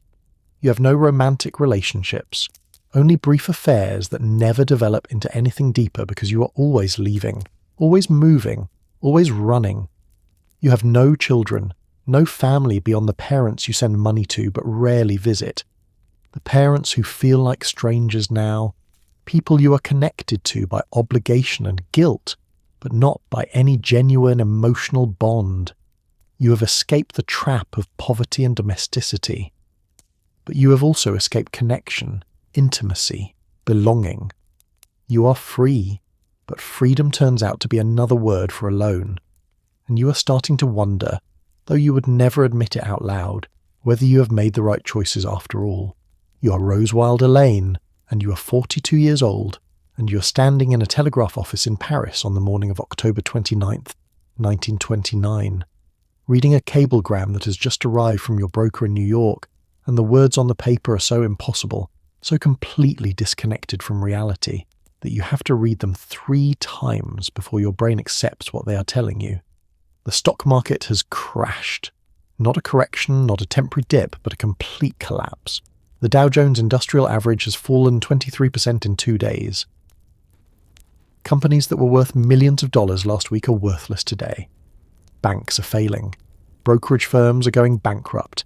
And your portfolio, the investments you have been building for 10 years, the stocks and bonds that were supposed to provide security for the rest of your life, has lost more than half its value in 48 hours. You sit down in a chair because your legs will not hold you anymore. The telegraph operator is asking if you want to send a reply, but you cannot speak, cannot think, cannot process what this means. You have $12,000 invested in the market. $12,000 that you earned through years of relentless work, through articles and books and assignments that required you to travel to dangerous places and interview difficult people and write until your hands cramped and your eyes burned. $12,000 that represented freedom, security, the cushion that allowed you to turn down assignments you did not want to take, to travel where you wanted to go, to live without the constant fear of poverty that defined your childhood. And now, according to the cablegram, that $12,000 is worth approximately $5,000, and the number is still falling. But it's not just your money. You also invested money on behalf of your parents, convinced them to put their savings into Palmer Union Oil Company stock, because you knew about investing, because you understood the market, because you were the successful daughter who had figured out how the modern financial system worked. Your parents had $3,000 in savings, accumulated over 30 years of backbreaking farm labour, money they were keeping in a bank account earning minimal interest because they did not understand stocks or bonds or any of the investment vehicles that wealthy people used to make their money grow. You told them the bank account was foolish, that inflation was eating away their savings, that they needed to invest in the market if they wanted financial security. You offered to manage their money, to make the investment decisions, to turn their $3,000 into something larger. They agreed because they trusted you, because you were the expert, because you had been sending them money for years and they believed you knew what you were doing. You invested their $3,000 in the same stocks you owned, and now their $3,000 is worth less than half that amount, maybe much less. The cablegram does not include specific figures for each holding, just the overall portfolio value, and you'll have to wait for a detailed statement to arrive by mail before you know exactly how much has been lost. But you know enough to understand that you have just destroyed your parents' life savings. You have taken the security they spent 30 years building and evaporated it in the space of 2 days through investment decisions that seemed smart last week and look catastrophically stupid today. You leave the telegraph office and walk through the streets of Paris in a daze. The city looks the same as it did yesterday. The cafes are full of people drinking coffee and reading newspapers. The street vendors are selling flowers and roasted chestnuts. The automobiles and buses and bicycles are moving through the intersections with the same chaotic energy they always have. Nothing has changed here. The crash is an American problem, an American disaster, and Paris continues its rhythm as if the entire foundation of the modern economy has not just collapsed across the Atlantic, but everything has changed for you. The freedom you have been living in for the past 9 years, the ability to go anywhere and do anything and answer to no one, was built on money. And the money is gone. Not all of it. Not yet. But enough that you cannot continue living the way you have been living. Enough that you will have to make changes, will have to take assignments you would have turned down last week, will have to give up the apartment in Paris and the house in Albania, and the first-class train tickets and the restaurants and all the other expenses that seemed reasonable when you were earning $15,000 per year and had $12,000 in investments. You return to your apartment and sit at your desk and try to calculate exactly how bad the situation is. You have about $800 in your bank account, money you have not yet deposited or invested. You have outstanding invoices for articles you have written, maybe another $1,000 that will arrive over the next few months as the magazines process payment. You have the apartment lease that runs through the end of the year already paid. You have the house in Albania that you own outright, though it is worth almost nothing because no one wants to buy property in Albania, especially not now when the global economy is collapsing, and you have debts. This is the part you have been avoiding thinking about, the part that makes your stomach clench and your hands shake when you force yourself to look at the numbers. You owe money to friends who lent you cash when you were between assignments. You owe money to the Albanian workers who renovated the house, work you promised to pay for but have not yet settled. You owe back taxes to the American government, several years of returns that you filed late or not at all because you were travelling and it was complicated, and you kept telling yourself you would deal with it later. The debts total approximately $4,000. Maybe more. You're not entirely sure because you have not been keeping careful records, have been living with the carelessness of someone who assumes the money will always keep coming, who has never had to worry about running out, because there was always another assignment, always another check arriving in the mail. $4,000 in debts, $5,000 in investments that might be worth even less by tomorrow, $2,000 in cash and pending payments. The arithmetic is brutal and simple. You're essentially broke. Not starving in the street broke, not yet, but close enough that you can see it from here. Close enough that one more disaster, one serious illness or accident or unexpected expense will push you over the edge into the kind of poverty you thought you had escaped forever. You sit at your desk in your Paris apartment for 3 days, staring at a blank piece of paper, trying to compose a letter to your parents that explains what has happened to their money. You write the first line, "Dear Mama and Papa," and then you stop because what comes next? How do you tell two people in their 60s, two people who have worked every day of their lives and have nothing to show for it except a marginal farm and failing health, that you have just lost half of their life savings through investment decisions that were supposed to make them secure? You try different approaches. You try being factual and businesslike. The recent stock market decline has affected the value of your investments. But that sounds evasive, like you're hiding behind corporate language to avoid taking responsibility. You try being apologetic. I am so sorry to tell you that the stocks I purchased on your behalf have lost considerable value. But that sounds weak and pathetic, and you can imagine your mother reading those words with the same cold disappointment she has always shown when you fail to meet her expectations. You try being optimistic. The market will recover, and the losses are only temporary if we hold on to the stocks. But you do not know if that is true. No one knows if that is true. The newspapers are full of contradictory predictions. Economists who say this is just a correction, and others who say this is the beginning of a complete economic collapse that will make the panic of 1893 look mild by comparison. You crumple up each attempt and throw it in the wastebasket. By the end of the third day, the wastebasket is overflowing with failed drafts, and you still have not managed to write a letter that says what needs to be said. The truth is that you cannot write the letter, because writing it would require admitting things you're not ready to admit. It would require acknowledging that you were wrong, that your confidence in the stock market was misplaced, that you took risks with other people's money that you should not have taken. It would require admitting that you're not the financial genius you have been pretending to be, that you got lucky during the boom years and mistook luck for skill, and that now the luck has run out and you are revealed as someone who does not actually know what she is doing. It would also require admitting something even more painful, that you have failed to save your parents from poverty. For 10 years you have been sending them money, helping them build a better house, buying them a car, investing their savings, all with the unspoken promise that you would be the one to rescue them, that your success would compensate for their failure, that the daughter would succeed where the parents could not. And now that promise is broken, and they are back where they started, and it is your fault. You finally write a short letter that says almost nothing. You acknowledge that the stock market has declined. You tell them not to worry, that you are managing the situation, that everything will be fine. You do not mention specific numbers. You do not explain how much they have lost or how much you have lost. You sign your name and seal the envelope and take it to the post office and send it before you can change your mind. And then you go back to your apartment and lie on your bed and stare at the ceiling and feel something you have not felt since you were a child. Complete and utter powerlessness. When you were poor as a child, the poverty was not your fault. It was your parents' poverty, your parents' failure, something you could blame on them and escape from. When you were building your career, every success was yours. Every dollar earned was proof of your talent and hard work, evidence that you were different, that you could control your destiny through effort and intelligence. But this is different.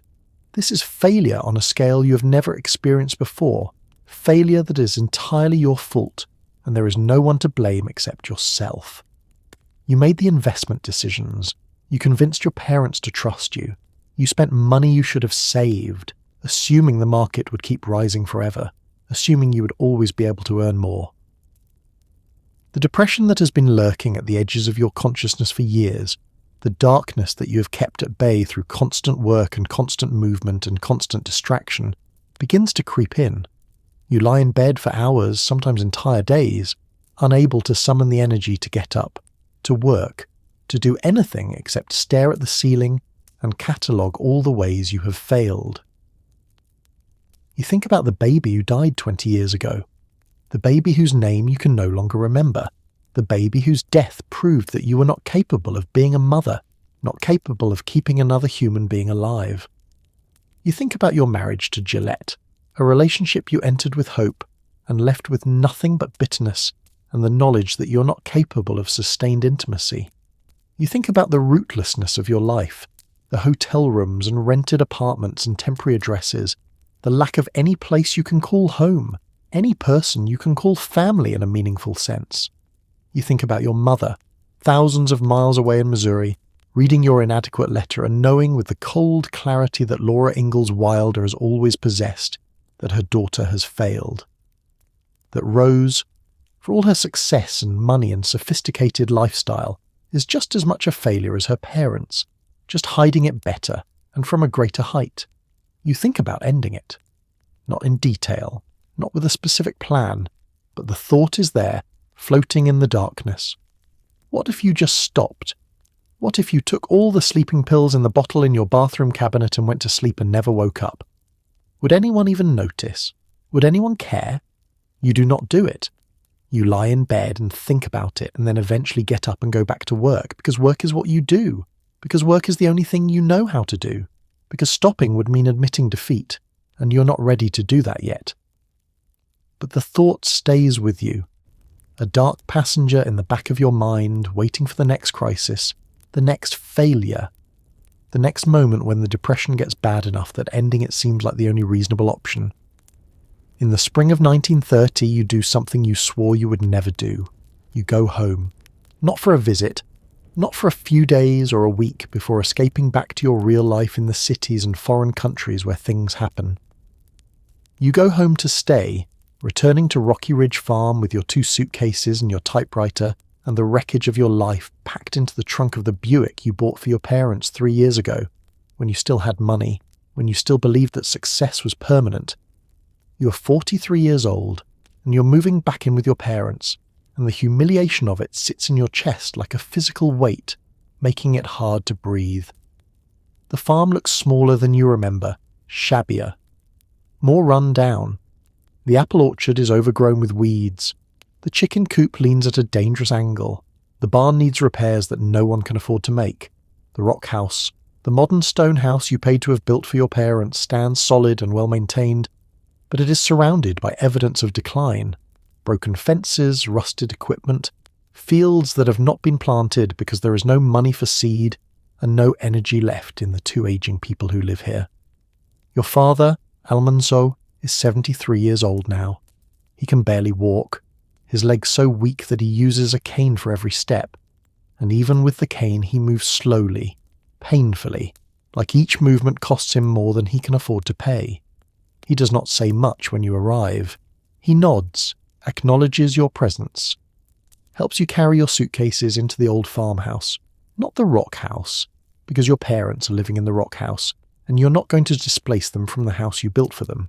You will live in the original farmhouse, the old log structure that has been converted into a kind of guest house, a place that is drafty and cramped and smells of mildew and old wood and poverty. Your mother Laura is 63. She's smaller than you remember, thinner, her hair completely grey now, her face lined with wrinkles that come from decades of worry and outdoor work, and the kind of stress that never fully goes away. She greets you at the door of the rock house, and there is no embrace, no warm welcome, no expression of sympathy for what you've been through. There is only a brief acknowledgement. Rose, you're here, and then a list of practical matters, where you will sleep, what needs to be done around the farm, how the household expenses are divided. She does not mention the money you lost. She does not ask how you are feeling or what your plans are or how long you intend to stay. She treats your return as if it is a temporary arrangement, a brief inconvenience before you go back to your real life, and you're not sure whether she's in denial about how bad things are or whether she simply does not care. The first few weeks are the hardest. You're used to working when you choose to work, on projects you find interesting, with deadlines that you negotiate and schedules that you control. You're used to cafes and restaurants and hotel rooms, with clean sheets and people who speak your language or at least try to understand you. You're used to being Rose Wilder Lane, the successful writer, the woman who has travelled the world and interviewed famous people and written books that appear in bookstores. But here, at Rocky Ridge Farm, you are just Rose, the daughter who failed, the one who came home because she had nowhere else to go.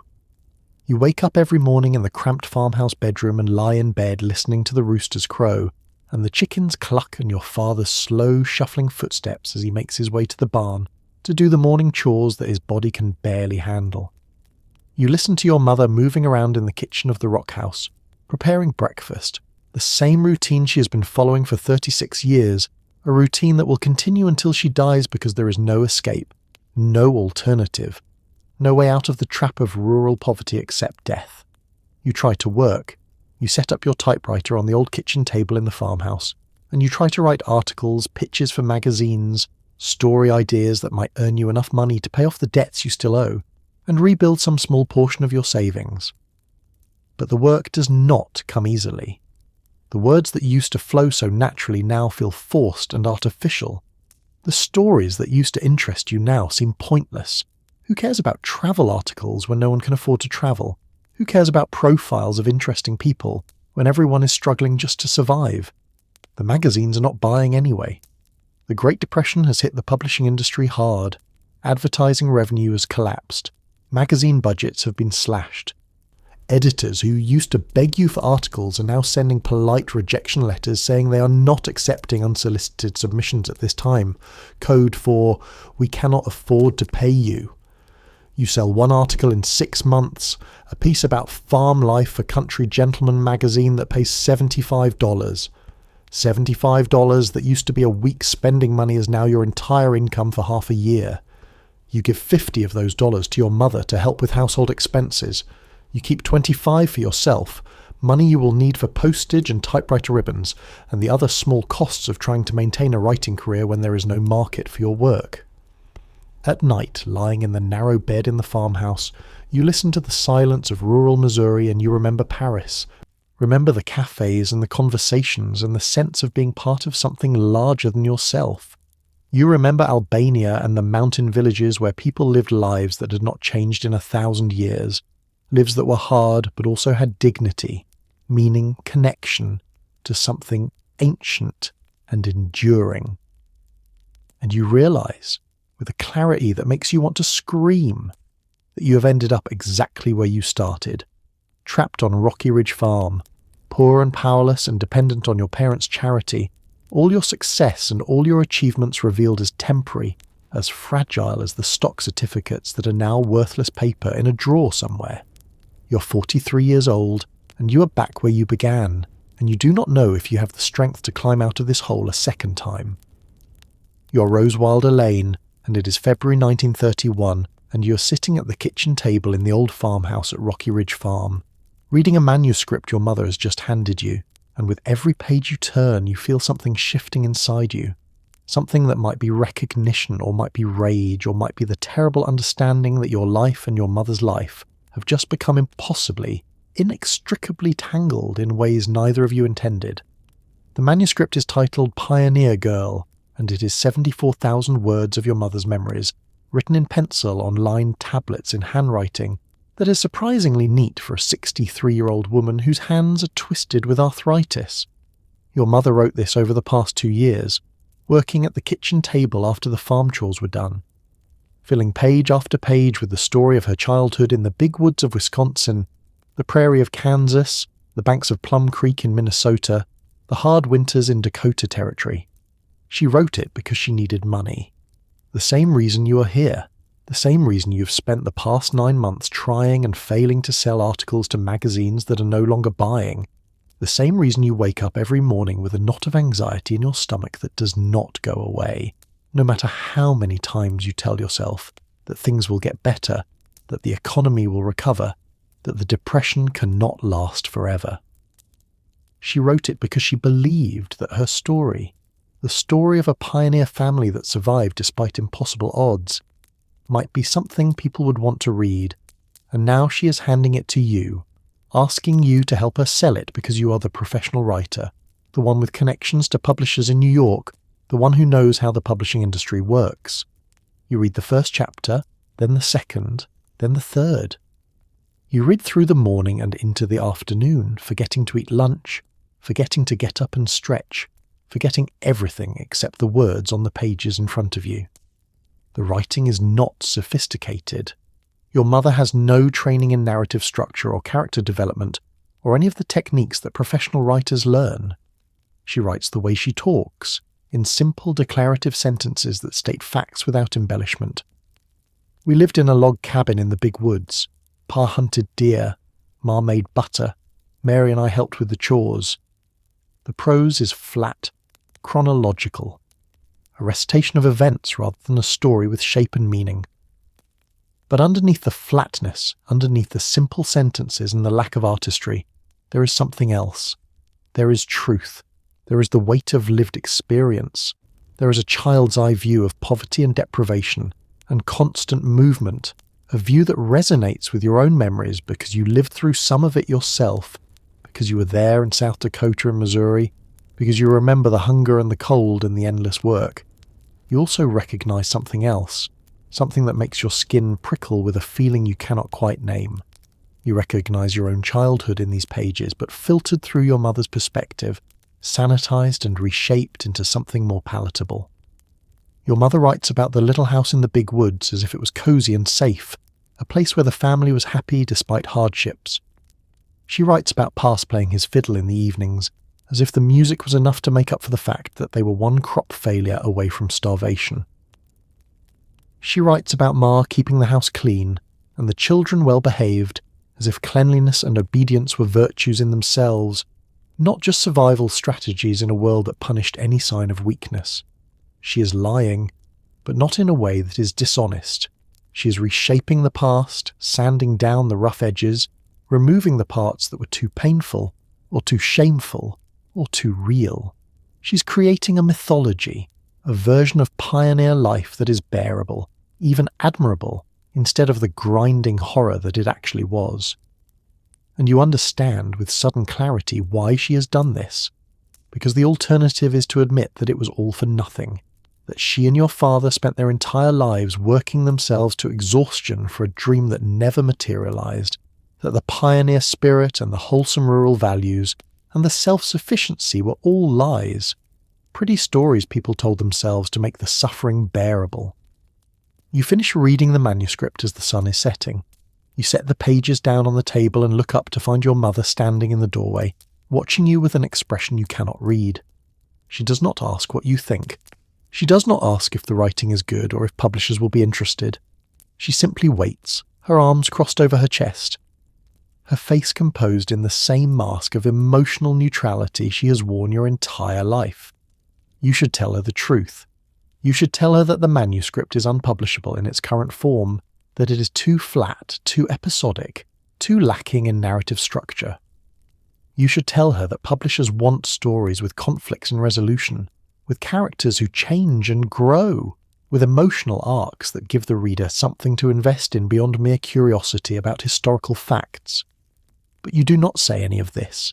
Instead, you hear yourself saying, "I can fix this." Your mother's expression does not change, but something flickers in her eyes, something that might be hope or relief or simply the grim satisfaction of having her expectations met. "How?" she asks. "Let me take the manuscript," you say. "Let me rewrite it. Not change the facts, not alter the events, but reshape it into something that will sell. I know what publishers want. I know how to structure a narrative. I can turn this into a book that people will actually read." Your mother is silent for a long moment. Then she nods. "All right," she says. "But I want my name on it. If this book gets published, it will be my name on the cover, not yours." The words land like a slap, even though you should have expected them, even though you know she's right to insist on this. This is her story. These are her memories. You're just the craftsman, the one who knows how to shape raw material into something marketable. But it still stings, because you have spent your entire adult life building a career, making a name for yourself. And now you are being asked to use all that skill and experience to make someone else famous, while you remain in the background, uncredited and unacknowledged. This is ghostwriting again, you realize. This is the same bargain you made with Henry Ford and Charlie Chaplin and all the other famous men whose books you wrote, while they took the credit and the royalties. Except this time it is your mother, and the stakes feel different, more personal, more complicated. "Fine," you say.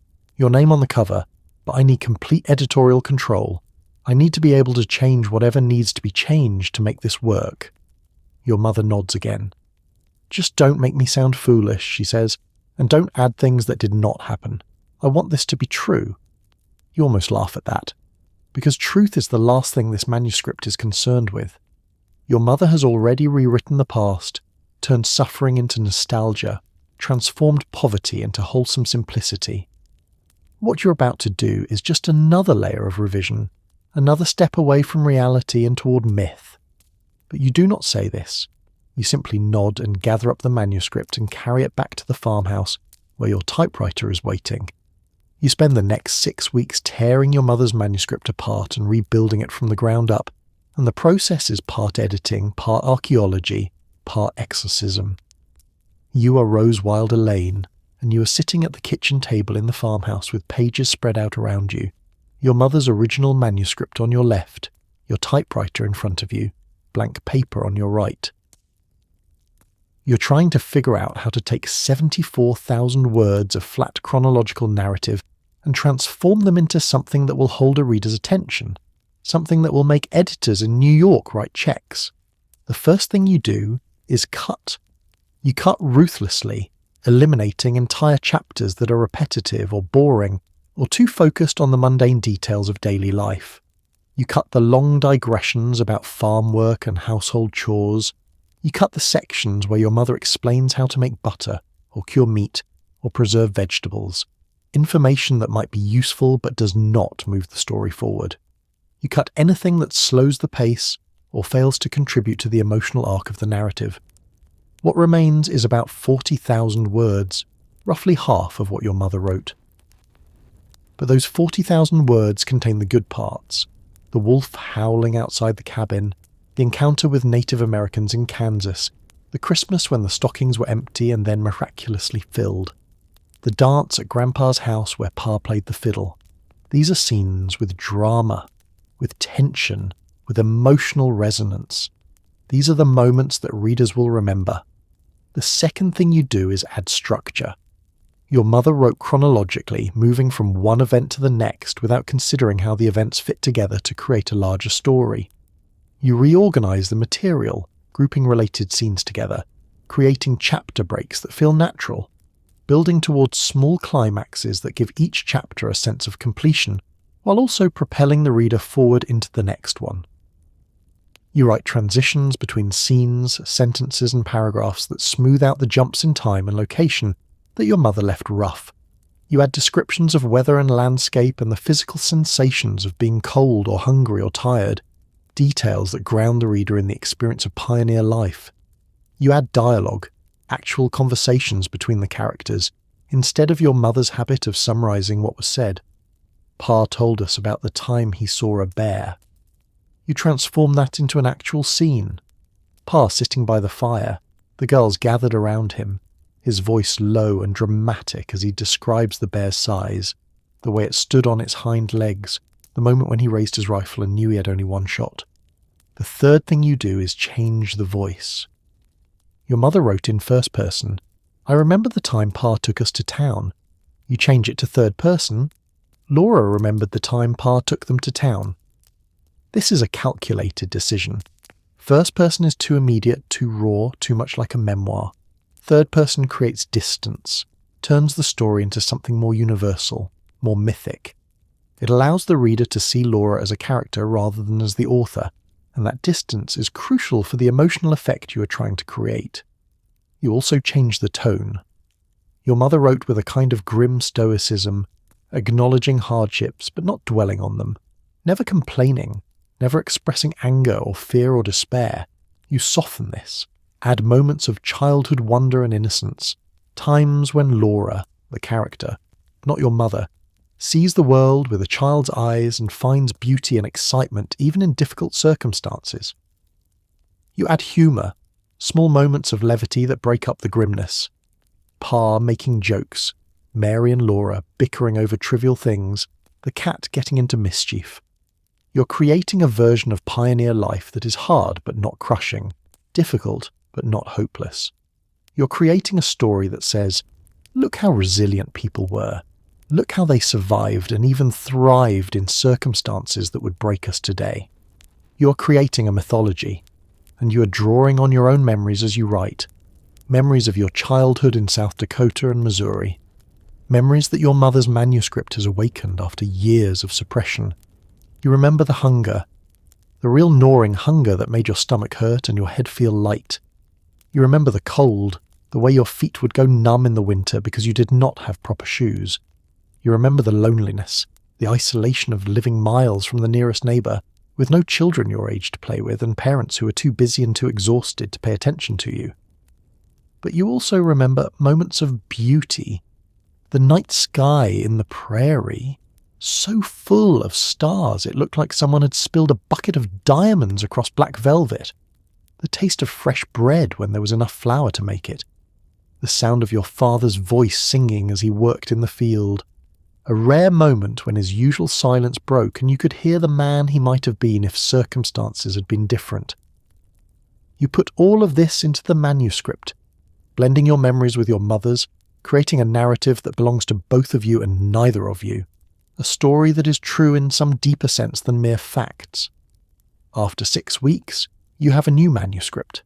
It is 21 pages long, focused entirely on the Wisconsin years, the time in the big woods when the family was relatively stable, and Laura was young enough that the hardships seemed like adventures rather than traumas.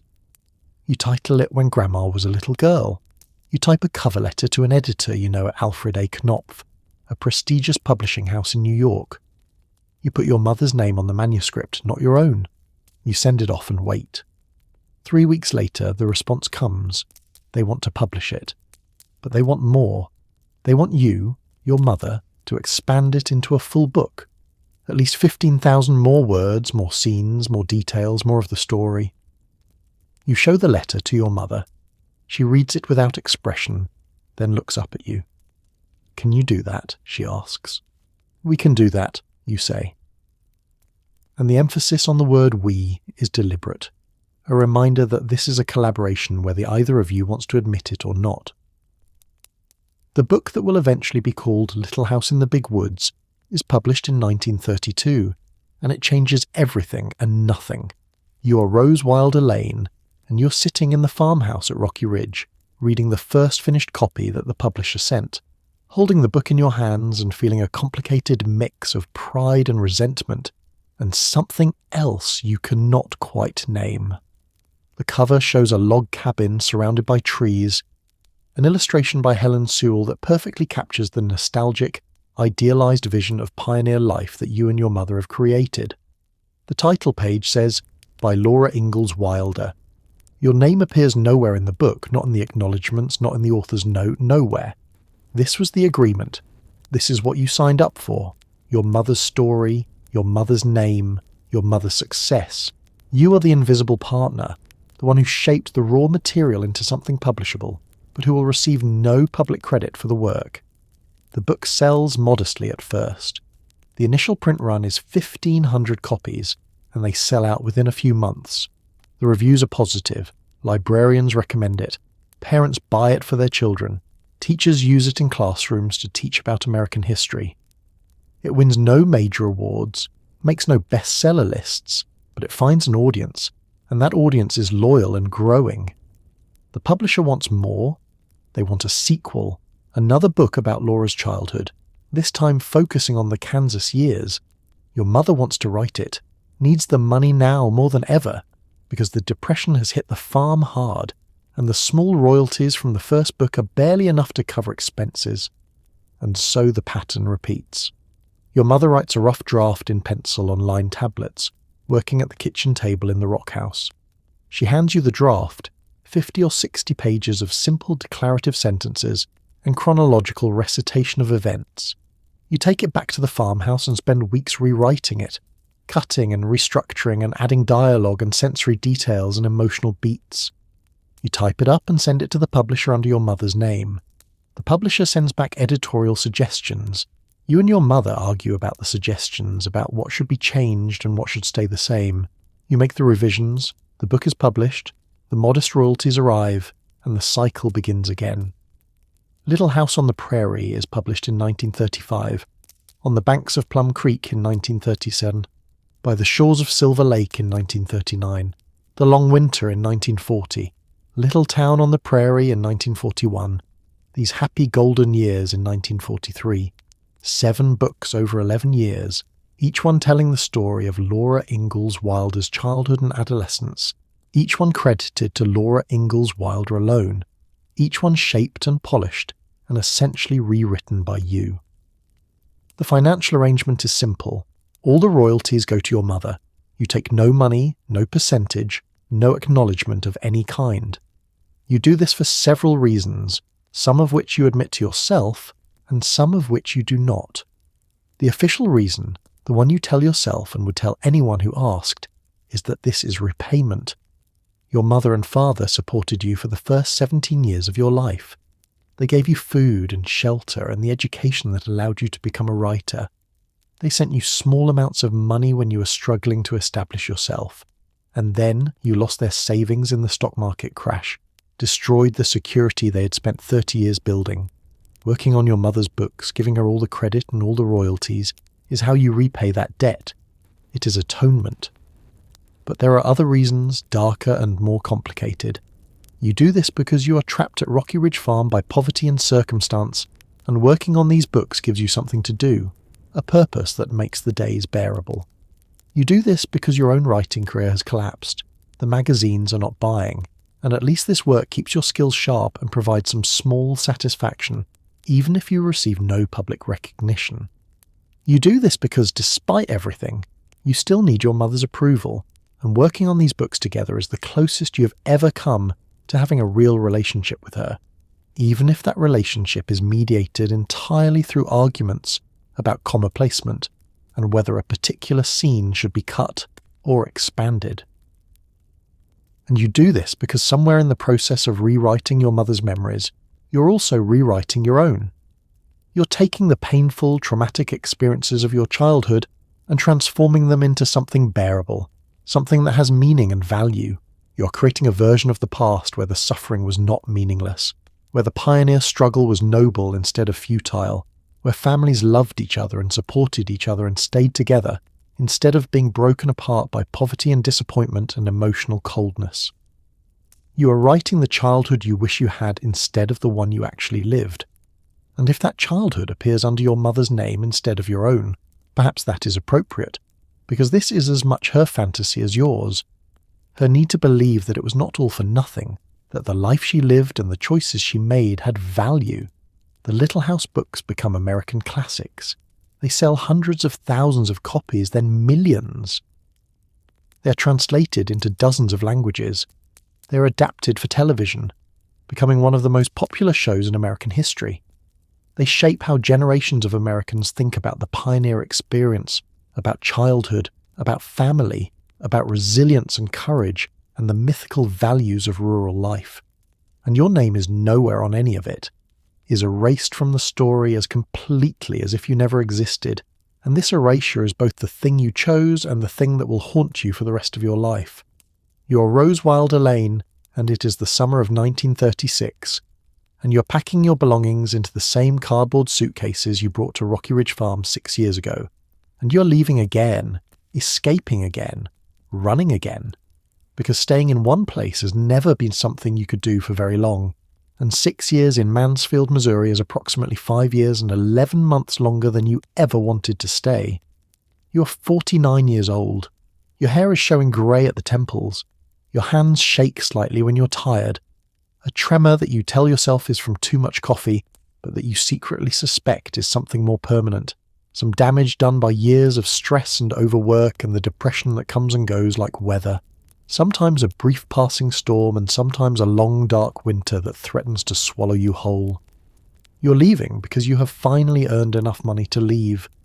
Your novel Let the Hurricane Roar, published in 1933, was a surprise bestseller, serialized in the Saturday Evening Post before publication, earning you $5,000 from the serialization alone and another $3,000 from book sales and foreign rights.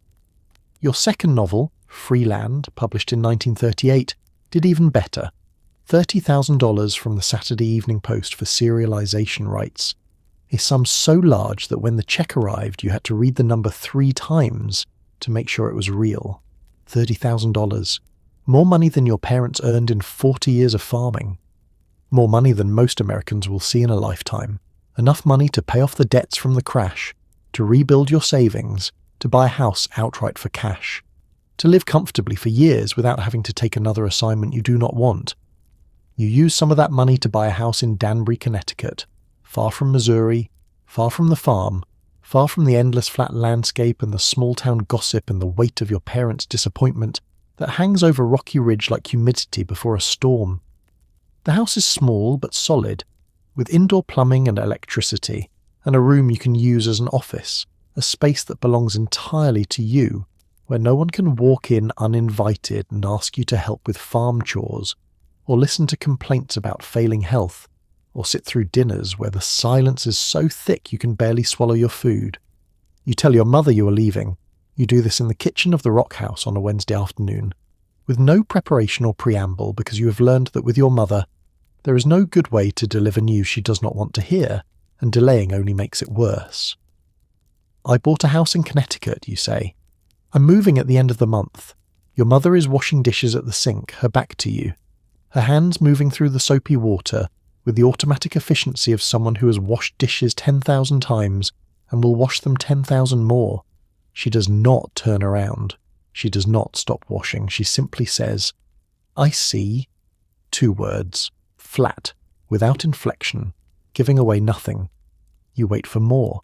You wait for her to ask why you are leaving, where exactly in Connecticut, whether you will come back to visit, whether this means you're abandoning the work on the Little House books, whether she's supposed to feel something about the fact that her only child is moving 1,000 miles away. But she says nothing else. She finishes washing the plate in her hands, rinses it, sets it in the drying rack and picks up the next one. The books are doing well, you say, trying to fill the silence. The royalties are enough to cover your expenses. You don't need my help anymore. I never asked for your help, your mother says, and there it is. The knife slipped between the ribs so smoothly you barely feel it until the pain registers a moment later. You want to argue. You want to list all the ways you have helped over the past 6 years, the editing and rewriting and negotiating with publishers, the financial contributions when money was tight, the presence that kept this farm running when your father's health collapsed and your mother was too exhausted to do everything herself. You want to demand some acknowledgement, some small word of gratitude or appreciation or recognition that you sacrificed 6 years of your life to help her build a writing career that is now, finally, starting to pay off. But you do not say any of this, because you know it will not matter. Your mother does not traffic in emotional acknowledgement. Your mother does not give what you need, has never given what you need, and at 49 years old you should have learned by now to stop asking for it. I'll come back to visit, you say instead. If you want, your mother replies, which is not, yes, please do, and not, I hope you will, but simply, if you want, leaving the decision and the obligation entirely on you, absolving herself of any need or desire or preference. You leave the kitchen, you go back to the farmhouse and continue packing. You wrap your typewriter in a blanket and place it carefully in a box. You pack your clothes and your books, and the few personal belongings you have accumulated during 6 years of living in temporary quarters. You pack the manuscripts and drafts and correspondence related to the Little House books, because even though your name is not on those books, the work is yours, and you will not leave the evidence of your labour behind. On your last morning at Rocky Ridge Farm, you say goodbye to your father. He's sitting in his chair by the fire in the rock house, even though it is summer and the fire is not lit, because this is his chair, the place where he spends most of his time now that his legs barely work and his hands shake too much to do useful work. He looks up when you enter the room, and for a moment you see something in his face that might be sadness, or might just be the pain that is his constant companion now. "You're going," he says, not a question. "Yes." He nods slowly. "You were always going to go. Even when you were a little girl, I could see it. You were never going to stay here."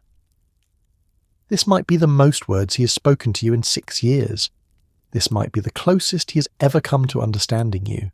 You feel something loosen in your chest, some tight knot of anger and resentment that has been there so long you forgot it was there. "I'll write," you say. "You always do," he replies.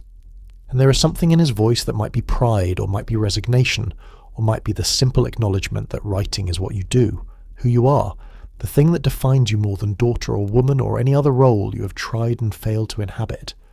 You shake his hand. His grip is weak, the bones fragile beneath skin that feels like paper. You walk out of the rock house and get into your car and drive away, and you do not look back at the farm in the rearview mirror, because looking back has never helped you, has never given you anything except pain. You are leaving Rocky Ridge Farm for the second time in your life. The first time you were 17 and desperate and convinced that escape was the same thing as freedom. This time, you are 49 and exhausted and beginning to understand that you have been running your entire life and still have not found the thing you are running toward. But you drive anyway, because driving is better than staying. because movement is better than stillness, because somewhere ahead there might be something worth finding, even if you no longer believe it with the certainty you once did. You need to understand what happened to Laura Ingalls Wilder after Rose left, because this is where the story turns, where the daughter who rescued the mother is no longer needed, where the reversal is complete. You are Laura Ingalls Wilder, and you are 69 years old in 1936, and your daughter has just left for Connecticut, and you are standing in the kitchen of the Rock House washing dishes and feeling something you have not felt in decades. Relief. Rose is gone. The tension that filled every room when she was here, the unspoken resentment and the complicated guilt and the weight of obligation that neither of you could acknowledge, is gone with her. You can breathe again. You can move through your own house without wondering what Rose is thinking, what she is judging, whether she is cataloguing your failures and inadequacies to use in some future story. You are also, for the first time in your life, financially secure. The Little House books are selling steadily, consistently, building an audience that grows with each new volume. Little House in the Big Woods has sold 30,000 copies. Little House on the Prairie has sold 40,000. The newer books are selling even faster, and the older ones continue to sell as children discover the series and want to read all of them in order. The royalties are not making you rich, but they are enough. Enough to pay the bills without worry. Enough to repair the barn and fix the fences and buy new equipment when the old equipment breaks. Enough to hire help for the heavy farm work that Almanzo can no longer do. Enough to save a little, to have a cushion for emergencies, to live without the constant grinding anxiety that defined your first 65 years. You're receiving $4,000 per year in royalties, and that number is growing. $4,000 per year is twice what most American families earn.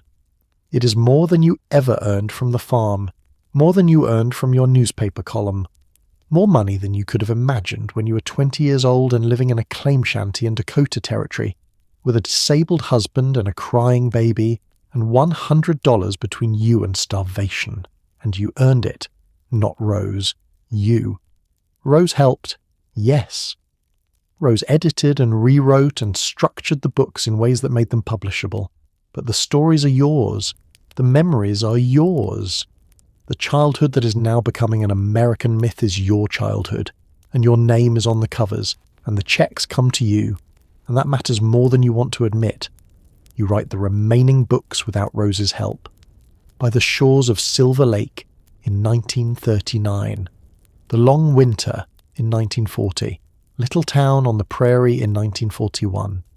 These happy golden years in 1943, you write them at the kitchen table in the Rock House, the same place you wrote the first draft of Pioneer Girl 10 years ago, and the writing is easier now because you have learned the craft, absorbed the techniques that Rose taught you, even if she never meant them as lessons. You send the drafts to your editor in New York, and the editor sends back suggestions, and you make the revisions yourself. You do not need Rose anymore. You do not need her sharp editing, or her professional connections, or her condescending explanations of how publishing works. You are a professional writer now, a published author with 6 books in print and a 7th on the way, and you can handle this yourself. The irony is not lost on you, though you would never say this out loud, never write it in a letter or acknowledge it in any way that could be documented. The irony is that Rose, who spent her entire adult life running from Rocky Ridge Farm, who built a career as a world traveller and sophisticated cosmopolitan writer, ended up giving you the one thing she wanted for herself: success as an author, with your name on the books and readers who love your work, and financial security that does not depend on anyone else. Rose is still writing. You know this because she sends you her books when they are published, and you read them dutifully, though you do not always understand them. Let the Hurricane Roar and Free Land are about pioneers, about the prairie, about the same world you wrote about in your Little House books. But Rose's books are for adults, full of political philosophy and libertarian ideology, and ideas about freedom and individualism that seem abstract and theoretical to you, divorced from the actual experience of living on a farm and working the land and surviving year after year when the weather and the market and plain bad luck are all against you. Rose's books sell well initially but do not have staying power. They are reviewed in important newspapers. They are discussed by intellectuals and political thinkers. but they are not read by children, not passed down through generations, not becoming the kind of cultural touchstones that shape how Americans think about their history. Your books are. Your books are in every library and every school and every bookstore in America. Your books are being read by millions of children who are learning about pioneer life through Laura Ingalls, the character you created from your memories, the girl who is you but also not you, who is braver and more resilient and more beloved than you ever were in real life. Almanzo dies in 1949. He is 92 years old, and his body has been failing for years, and his death is not a surprise, but it is still a loss, still a tearing away of someone who has been part of your life for 64 years, since you were 15 years old, and he was 25, and he gave you rides home from church in his buggy. You bury him in the Mansfield Cemetery, and Rose comes back for the funeral, and you sit next to each other in the church and do not speak, do not touch, do not acknowledge the complicated history between you, except through the silence that has always been your family's primary language. After Almanzo's death, you live alone in the rock house. You're 82 years old, and you should be feeble and helpless. But you are not. You still do light housework. You still maintain the garden. You still write letters to fans, children who send you drawings and questions about the Little House books, asking if the stories are true, asking what it was really like to live in a dugout or survive a blizzard or see a wolf in the big woods. You answer every letter. You tell them the stories are true, mostly, changed a little to make them into proper books but true in the ways that matter. You do not tell them about the revisions and the editing, and the daughter who rewrote your words. You do not tell them about the poverty that was grinding and miserable instead of wholesome and character building. You do not tell them that Pa was a dreamer who failed repeatedly, and Ma was cold and emotionally distant, and the family was held together not by love but by sheer necessity. You tell them what they want to hear, that pioneer life was hard but good, that families loved each other, that perseverance and courage and faith were enough to overcome any obstacle. You tell them the myth, and the myth becomes more real, more true than the actual life you lived. You're Rose Wilder Lane, and you're 70 years old, and you're sitting in your house in Danbury, Connecticut, reading the telegram that informs you that your mother has died, and you feel something that you did not expect to feel. Nothing. The telegram arrived this morning, February 10th, 1957, sent by a neighbour in Mansfield because there is no one else to send it. Your mother died in her sleep at the rock house, 90 years old, her body simply shutting down after 9 decades of constant work and strain. The funeral will be in 3 days. You're expected to attend. You set the telegram on the kitchen table and look out the window at the winter landscape, bare trees and grey sky and patches of dirty snow, and you wait for grief to arrive, for tears or sorrow, or some appropriate emotional response to the death of the woman who gave birth to you and raised you and collaborated with you on the books that made her famous and kept you invisible. The grief does not come.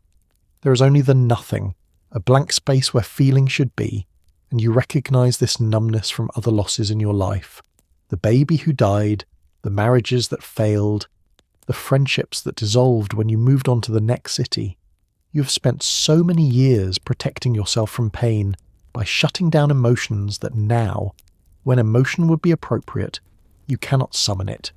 You go to the funeral, you stand in the cemetery in Mansfield, Missouri, and watch your mother's coffin being lowered into the ground next to your father's, and you are surrounded by people you do not know, fans of the Little House books who have come to pay respects to Laura Ingalls Wilder, the beloved author who gave them such wonderful memories of pioneer life.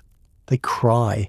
They tell stories about how the books changed their lives, taught them about courage and resilience, made them feel connected to American history. You stand silent in your black dress and listen to strangers grieve for your mother more openly than you can, and you wonder if this means there is something wrong with you, some fundamental brokenness that prevents you from feeling what normal people feel. After the funeral, you meet with your mother's lawyer to discuss the estate. The rock house and the farm will be sold. The proceeds will go to you, the sole heir. But more importantly, the rights to the Little House books will go to you. All future royalties, all licensing deals, all adaptations and translations and editions will belong to you now. The lawyer estimates that the books are earning approximately $10,000 per year in royalties, and that number is likely to grow as the books continue to find new generations of readers. Over your lifetime, you could earn hundreds of thousands of dollars from your mother's work, money that will finally compensate you for the years of uncredited editing and rewriting, for the invisibility you accepted, for the collaboration that was never acknowledged publicly. You should feel vindicated. You should feel that justice has finally been served, that you are receiving recognition, even if it is only financial recognition, for the work you did. But you do not feel vindicated. You feel tired. You feel old. You feel like you have spent 70 years chasing something that kept receding, kept transforming, kept turning out to be different from what you thought you wanted. You return to Connecticut. You continue writing, because writing is what you do, what you have always done, the only thing you know how to do. You write articles about politics and economics and libertarian philosophy for magazines and newspapers that pay you well, but that no one remembers a month after publication. You write a book called The Discovery of Freedom, a political treatise about individualism and capitalism that is praised by conservatives and libertarians, but largely ignored by the mainstream literary establishment. You travel again, because travelling is the other thing you do, the thing that makes you feel alive even when everything else feels dead. You go to Vietnam as a journalist in your 70s, covering the early stages of American involvement in a war that will eventually tear the country apart.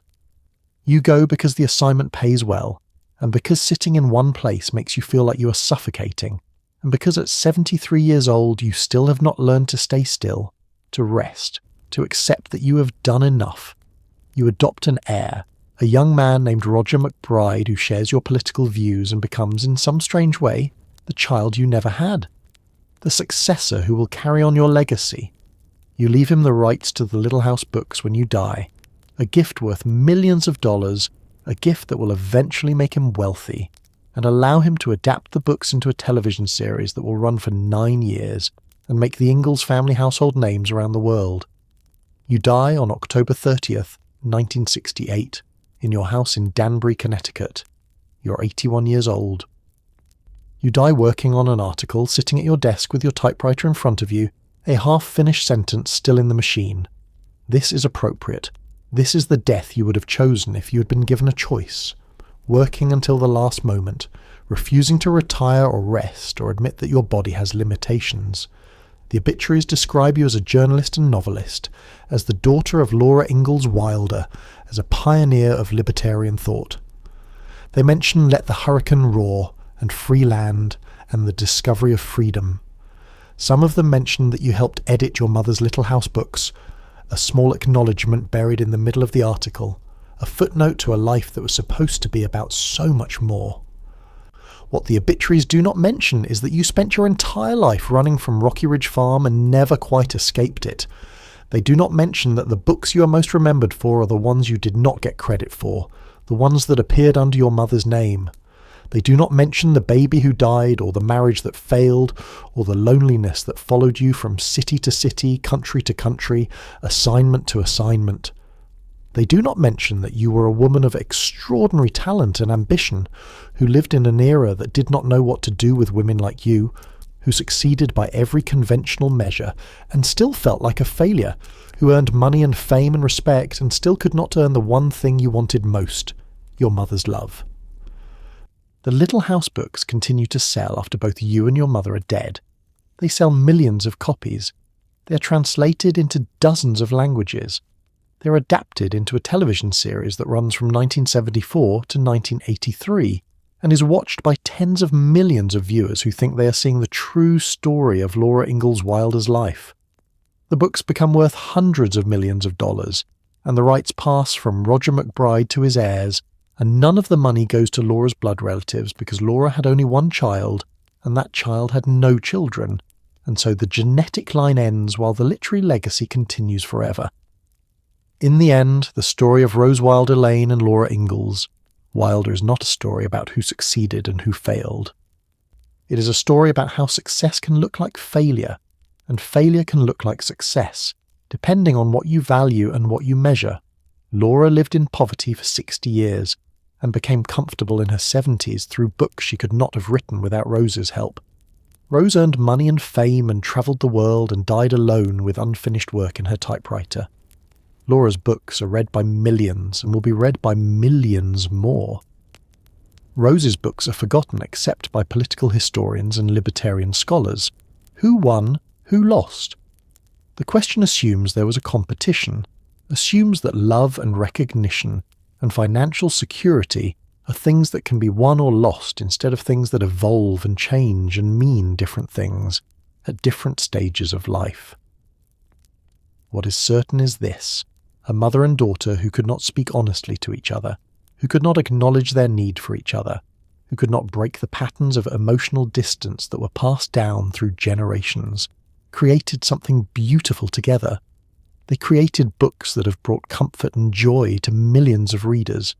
They created a mythology of pioneer life that has shaped how Americans understand their history. They created a legacy that neither of them lived to see in full, a legacy that belongs to both of them and neither of them. And perhaps that is enough.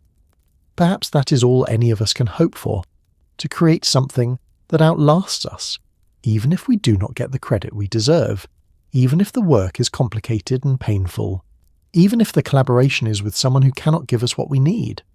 The Little House books exist. That is what matters. Everything else is just the story of how they were made, and that story, like all true stories, is messier and more complicated and more human than anyone wants to believe.